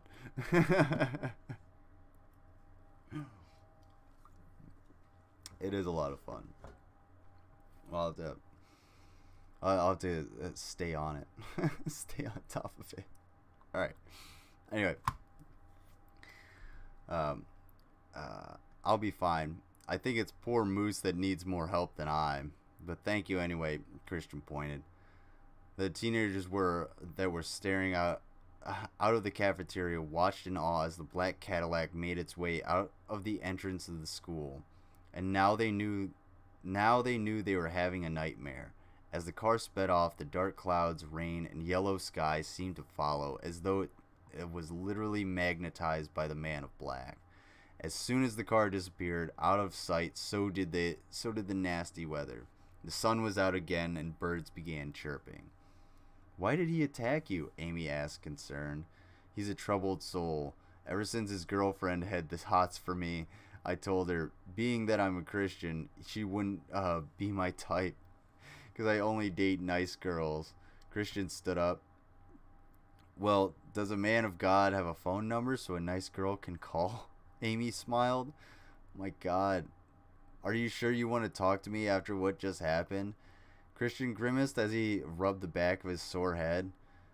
Shit, my brother's meaner than that. If he touches either of us, I'll call the police and have his ass charged with assault." That's what you should do," she informed him. "Nope, I'll just turn the other cheek." No, you should definitely charge him with assault. Definitely. These teenagers are fucking ridiculous. Where are the where is anybody? Where are the adults in this school? Where is anybody with like a level head? Seriously, like if shit really started to go down between two people, like the jocks, the actual jocks in my high school would have probably broken that shit up. And especially if they didn't fight anybody. They weren't the people getting into trouble because they would get the shit kicked off they'd get their shit kicked off the team. And then you know what? All their friends would be like, "Man, you're not part of the fucking team. So you're gonna do that." This shit never happens. And of God is named Christian. Why? Yeah, this is so terrible. Everything about this is bad. There's nothing endearing about any of this writing. All right. Not only that, but all of them know that this guy. Now they have a full description of who this individual is, and what his car looks like. None of them got the license plate. Apparently, they're just terrified. So they're not gonna like stop him or do anything. Be like, "Hey, this motherfucker kidnapped that black girl. You know, maybe we should do something about this shit." No, all these ancillary characters are unprogrammed NPCs. That's all they are, I guess. No, I'll just turn the other cheek, take everything with a grain of salt. Christian groaned with a sharp pain. Oh, it's a callback. Damn. Way to call back to the beginning, dude. That's some fucking that's a literary device. That's for sure. Good job.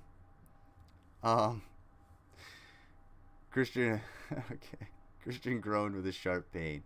"Yeah, but sometimes you gotta stand up for yourself, or people will keep trying to kick your ass," Amy chirped.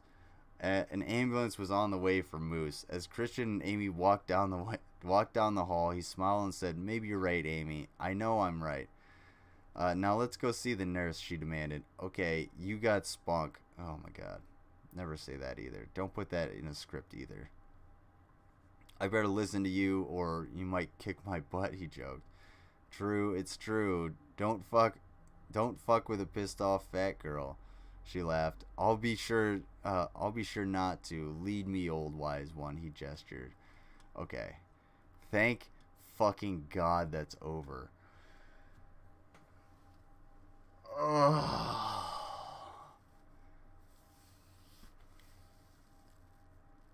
This was like okay, let's try and give a synopsis of what the hell happened in this first chapter. And this is the first. I'm guessing this is a single chapter. Yep. Strangers of Night and Day, the end. Is that seriously the title of the chapter? The Strangers of Night and Day, the end.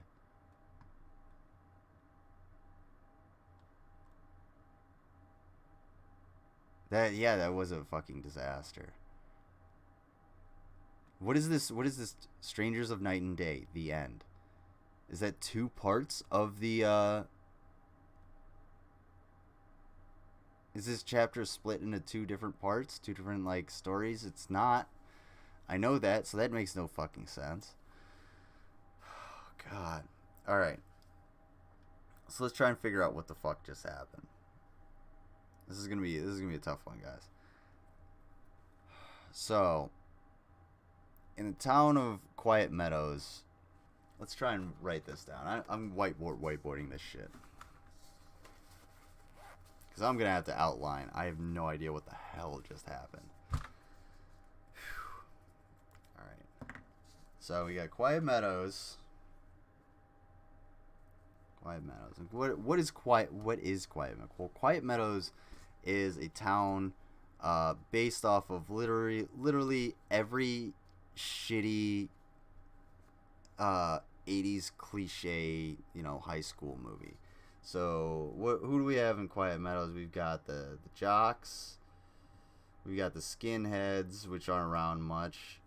We got blacks. We got the blacks. We got black people. The nerds. The Christians. Alright, we got the goths. The punks. Let's see, the metalheads. Don't forget the metalheads. And then the gang members. Pretty diverse population here. I imagine there's a little bit of crossover with some of these too. Then we get the gang members, then the roving thugs on the weekends. Roving thugs. Well, usually only on the weekends though. Who else? Yeah. Okay, so in Quiet Meadows we got the jocks, skinheads, we got black people. Ooh, black people, that's too easy. Nerds, Christians, goths, punks, metalheads, gang members, roving thugs. We got the Wiccans, and the atheists, I guess, and then the rednecks, which kind of is everybody, I guess. So that's pretty diverse group of fucking stereotypes we got in Quiet Meadows. And it's a town where I guess fuck all happens until the weekend when the gangs go at each other and send somebody to the hospital.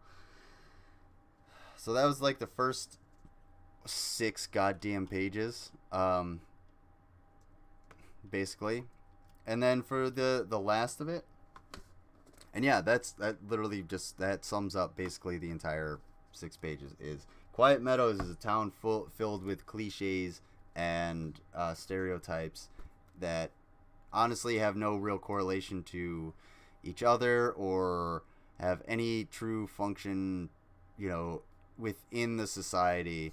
And they are all of the individuals within Quiet Meadows are basically unprogrammed NPCs, except for our protagonist and antagonist, who are very, very like shallow caricatures of like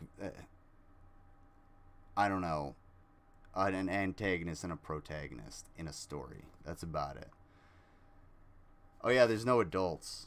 Sans adults. I don't know. All the adults are working. They're working and they don't understand anything that's going on around them because they're either stupid rednecks or they're working so hard at the college that in order to get out of town that they're not focused on the kids. So, but you know what? Yeah, no adults in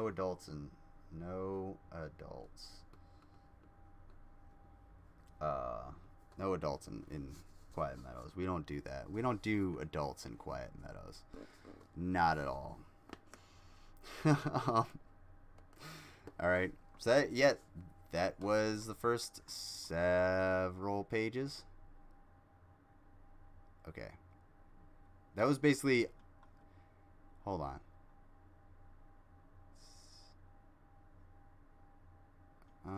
Yeah, that was basically the first 12 pages.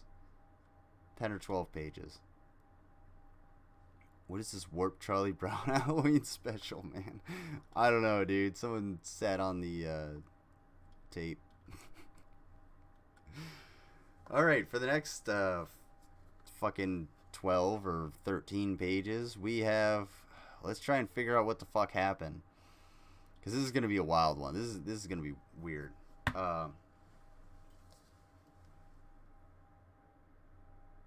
I'm not going to fucking drink that because it's disgusting. I'll be right back.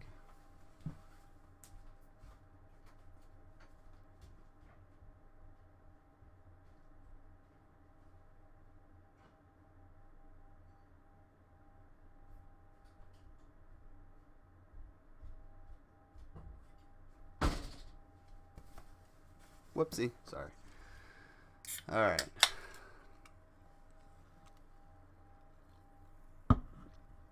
Oh, that's it. Doesn't taste much better. So what happened? What happened in the school? So the first day of school, we get all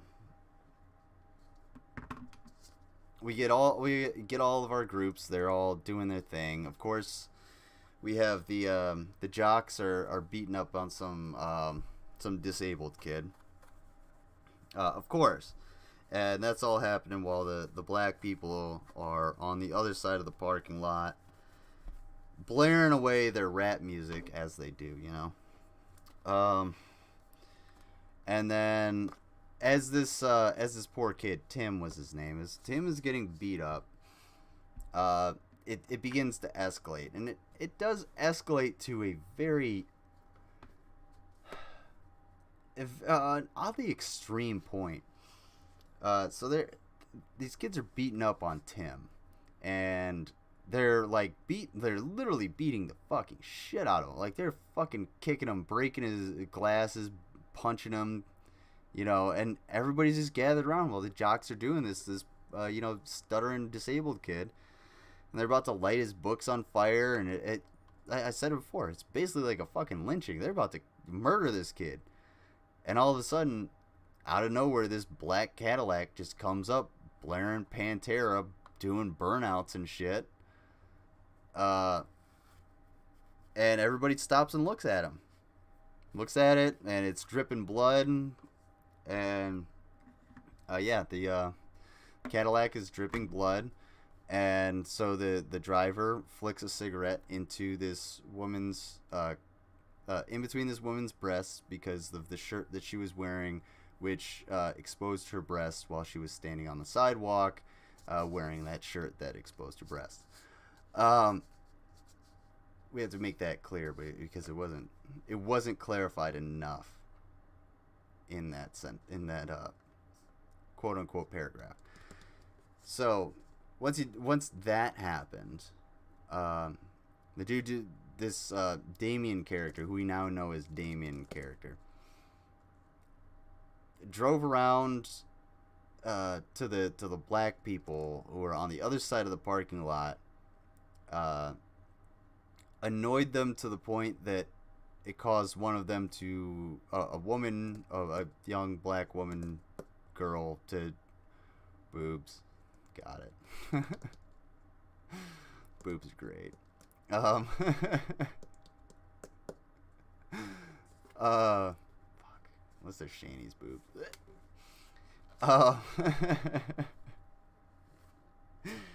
So this girl reaches into the car and literally sees hell.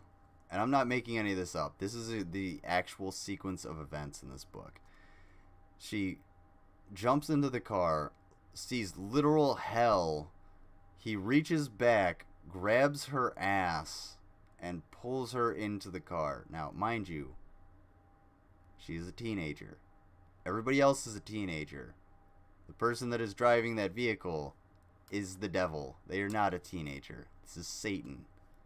Also, if you were wondering, like, well, who did he model this person after? Was it TJ? No, it's Brett Keane.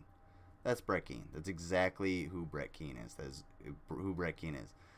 And if you think I'm fucking kidding, you think I'm kidding that Brett Keane, that's not Brett Keane who is the model. I can spell it right.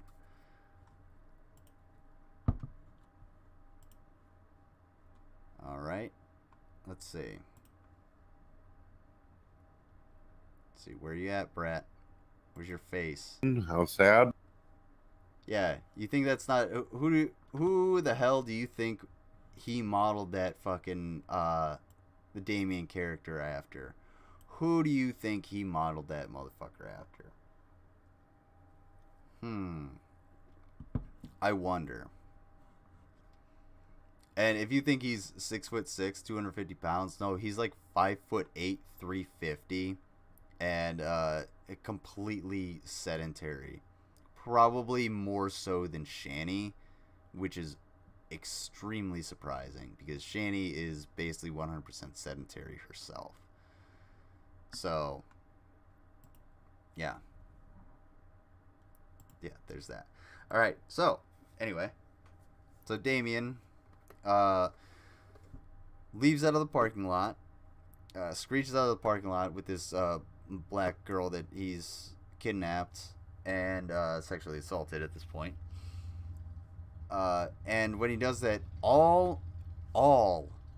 every last one of them, all of the windows in the school explode. All right? They just explode. Okay? And I'm going to go with, I'm not even going to question it because even the author wouldn't be able to answer this because he's dumb as shit. I'm going to guess that all of the windows means all of the windows. So all of the outside windows, all of the windows on the doors, all of the windows on the offices, all of the windows on the computers, they all fucking exploded. And 2 days later, everybody's back in school like nothing happened. But that's okay, because only some of the windows have been repaired. For whatever reason, they're still allowing kids back in, and when hundreds of windows just shatter into a million pieces, I'm sure it just takes, a couple days to sweep that shit up. Not to mention comply with the investigation of this black girl that got kidnapped. But then again, there's no adults around, so who the fuck do you even report it to? I'm taller than Brett Keane. Yeah, most women are taller than Brett Keane. So honestly, I don't know how tall he is, but he claims to be like 6'2" or something like that. No, I think Obama is like 6'4", 6'5" or something like that. Maybe he's only like 6'3". Go away, Brett. Now I need to find out how tall is Obama. How tall is Obama? 6'2". Okay, I was a little off. So he's 6'2". I'm 6 foot even, like right on the fucking dot. There's no way in hell. If you've ever seen Brett Keane stand up in like a doorway, there's no way he's even close to 6 foot. He's got to be at least like 6 or like 5'10" at the most. At the most. Which height ain't everything. That's totally fine if you're a short dude. Ladies, don't discriminate against short dudes. It's not cool. Not a cool thing. They already got enough. They already got enough going on. Which, judging by physical appearance, could be surprising. Anyway, 5'10". Yeah. Yeah, I would, if you and Brett were, standing face to face, I think you would be looking at his forehead. That would be my guess. And I did not look that little on doorway. Yeah, you'd probably look like pretty normal standing in a regular 8-foot doorway. Yeah, Brad does not look like that. All right.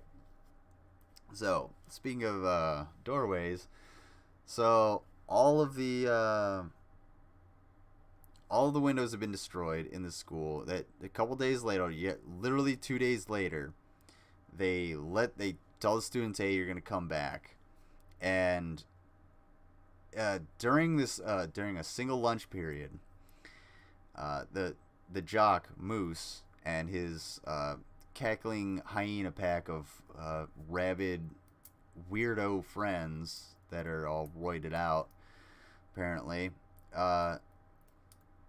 just like, he slams a tray into some girl's. Oh no, he spit in some kid's food and pushed him to the ground. None of the adults did anything about that. And then Fabian Andrews, who I remember, he comes to the rescue only after what's his name, Moose, slams some girl's lunch tray into her face so hard that she's like knocked to the ground, bleeding and unconscious, and has to be carried to the nurse's office. Like, that's the only time someone intervenes. All right, now this lunch period gets a little bit fucking wilder because the storm starts to rage outside. All right, and this storm, I don't know, yellow skies and hail and thunder that makes everyone deaf, which is surprising for the next a few events, because everyone is supposed to be like deafened by this thunder that's happening outside. And if you've ever been around like deafening thunder, you'll feel in your chest. You won't say anything. It's really loud. That's what deafening means. Anyway, so there's a storm raging outside, and in the middle of this lunch period, some new kid comes in, some Jesus-like figure, wearing a white t-shirt that says Jesus Saves on it, goes and gets shunned by everybody, including the Christians, the most accepting group of people that we all know. We all know Christians are the most accepting and loving and caring group of individuals on this entire planet, and especially in the United States of America. Even they shunned this new kid and forced him to basically sit on his own until Amy Mindell came over to talk to him, who, you know what, Amy, you would look a lot better if you lost some weight. At least according to fucking, I don't know, Christian, our main character. Oh, this is getting so much worse. I'm just starting to recall everything. It's so bad. Well, our man of black, not man in black, but man of black, who kidnapped the girl and did all those sick burnouts while leaving a trail of blood around public school property. I don't know, state government, public land. He comes in, and in his 6'6", 250 pounds of muscle and red and black goatee with motorcycle shades on, comes in, smashes the knee of Moose, our jock, our big jock, the biggest jock, the meanest one. If you guys didn't know, he's a jock, and him and his friends are jocks, and they like to do jock stuff and jock around. Well, him and his jock friends, they confront this mysterious man of black, and he out-jocks them by snapping Moose's leg with one quick gorilla stomp. Well, he actually said he smashed it multiple times until he hit it multiple times until it broke. And I don't know if you've ever messed with somebody's like knee. It doesn't take a whole lot of pressure to bend it backwards. You can snap somebody's knee really fucking easily. I could do that with most people. And I'm not a very big dude. Okay? Your knees bend one way for a reason. Alright? So I don't know how a 6'6", 250-pound muscular meathead is going to have to do multiple strikes to break this guy's leg. Weird. Anyway, after he does that, he just happens to melodically meander over to Christian, who is, and yes, that is the word that was used, is melodically. Goes over to Christian, and they have a very casual conversation, as if, you know, they know each other. And Christian then is lifted up by a single hand from this man of black and thrown against a concrete wall, like goddamn, you know, Goku or Vegeta or some shit, with Amy running over like the, you know, I don't know, the princess, like, oh dear, oh no, what happened? You should be this manic pixie dream girl. That's who she is. Like, hey, you're gonna fucking you're gonna be okay, right? Yeah, and he's like, yeah, I'll be fine. I guess I'll be fine. Just like rubs it out, brushes it off, and well, they then Damien, our 6'6", 250 pounds of muscle, then turns all of the lights off magically and skeets out of the fucking parking lot in his black Cadillac, while nobody gets a description of the or gets the license plate, because again, they are NPCs that are not programmed, so they don't do anything. They just sort of fucking stand there, waiting for some kind of interaction to be foisted upon them. Oh man. So yeah, and once he skeets out of there, high school, because again, loop it back around, we are in a high school. High school resumes normally. It's quite a wild first 3 days of fucking school, wouldn't you say? I don't know about you guys, but I didn't have a whole lot of crazy shit like that happen. The windows never exploded in our school. We had idiots break the windows, that's for sure. But, you know,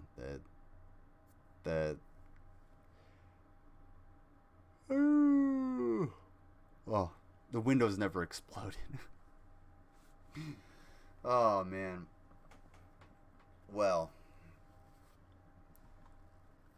that was really fucking hard. I'm not gonna lie, that was really, really actually difficult to read. It's hard to actually read it and try and comprehend it and make sense of anything, because you have to read it multiple times, and you can't really go back on anything because it's so easy to get lost. You will get lost 100% of the time if you are not like following along with your cursor. Damn it, Lizard. Hey, shut up. No, I'm not gonna do it again. Stop saying it, and I'll stop doing it. Also, get a mango. I had one left. Bitch. To be fair, not the best flavor. The best flavor of these, anyway. So yeah. So what? And I said this to Rav earlier today. I was just like, you know what? I think what I want to do is, when I have people on, the next time, I'm gonna bring this up, and I'm gonna have whoever wants to be a guest and be like, just read one of these paragraphs. Read one of them aloud and tell me that I'm a fucking, you know, I'm some gigantic moron that has no reading comprehension, and that you can understand this. And I want to see how actually difficult it is for the average person to just not be to be able to read this. because it is almost impossible to really follow along with anything. It's not written in any sort of anything resembling a proper format. So so I don't know. But yeah, I'm definitely gonna have that. And if anybody has any more of these PDFs or anything, Eternal Undying Love, or oh shit, that one was your fault, Mango. Damn it. GodHatesYou.org. Oh, that's why I was on the DFF page. Because if you type in GodHatesYou.org, it reroutes to DFF Fried now. Check it out. GodHatesYou.org. Look at that. Look at that. Isn't that fucking crazy? Oh, man. Okay, let's see. I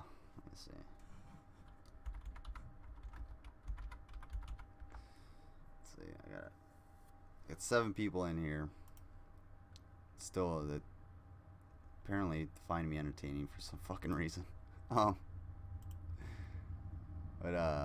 let me show you guys something.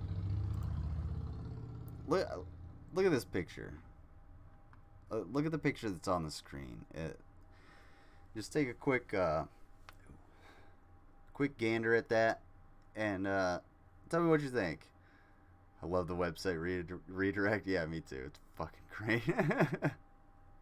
That's a really good like fuck you to have to people. Just take their website and redirect it to something. But take a look at this guy. Take a look at this guy. Dude's fairly good looking. You know, he's a rocker dude. He plays music, clearly. You know, he's got some shit going on. Justin Keane is that individual, as far as I know. As far as I know, that's Justin Keane right there. Justin Keane is the brother of the person that wrote that fucking atrocity that I just read for the past 3.5 hours. This person is this person's brother. This How guy. sad. Those two are related.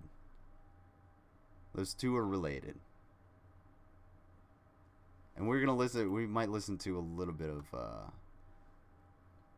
Justin Keane's music. Oh, damn it. Oh. I should just go to bed. Brett's writing style is angry 14-year-old with elementary school grammar and vocabulary. God damn, dude, that is hitting the nail on the head like I've never seen before. That's pretty much it. I don't think there's a honestly, I don't think there's a better synopsis of it or a better a description of his writing style. Yeah, dude. Good shit, Chris. All right. Universalist Andy depression. Oh, okay. Oh, stop yelling.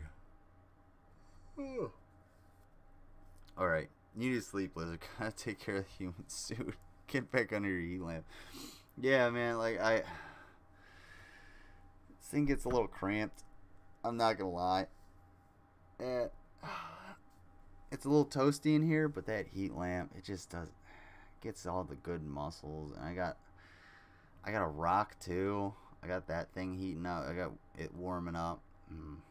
I love me some laying on a rock. Especially when the sun's out and it gets all toasty. Then you just sort of drift off. Your skin's just is sort of like peeling away, scaling off. Yeah, I gotta go to bed. I was gonna watch something else, but I'm honestly way too tired. I can just keep yawning, and I can't even really stay too focused. There you go. Alrighty. Damn. That's what I look like when I actually sit up straight.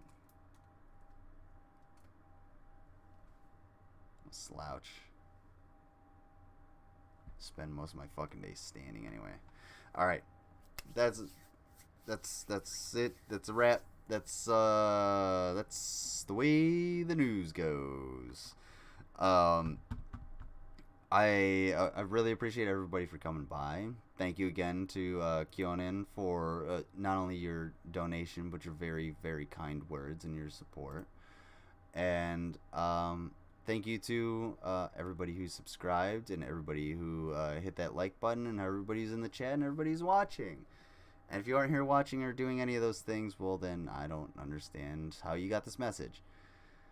Yeah, thank you, everybody. Everybody hit that like button, and I'm more than happy to stream again very soon. I won't be doing it tomorrow. I don't know if I'll be doing it again on Monday. I probably will do Monday Night Morons, but I won't be doing anything tomorrow because it's 4th of July. I'm spending time with my family. So, I'll be yawning in my face or my ear. Oh, man. Speaking of yawns, that was a big one. Oh, jeez. Did that stop your yawning? Alright. Good night, everybody. Thank you all for coming by. I will see you on the next one. And I hope you all have a really good long weekend if you're in the United States. And if you're not in the United States, I hope you have a good weekend regardless. Take care. And I will fix the issues with the alert box and stuff. I'll try and make sure that shit doesn't happen again. But you're welcome, Mango. You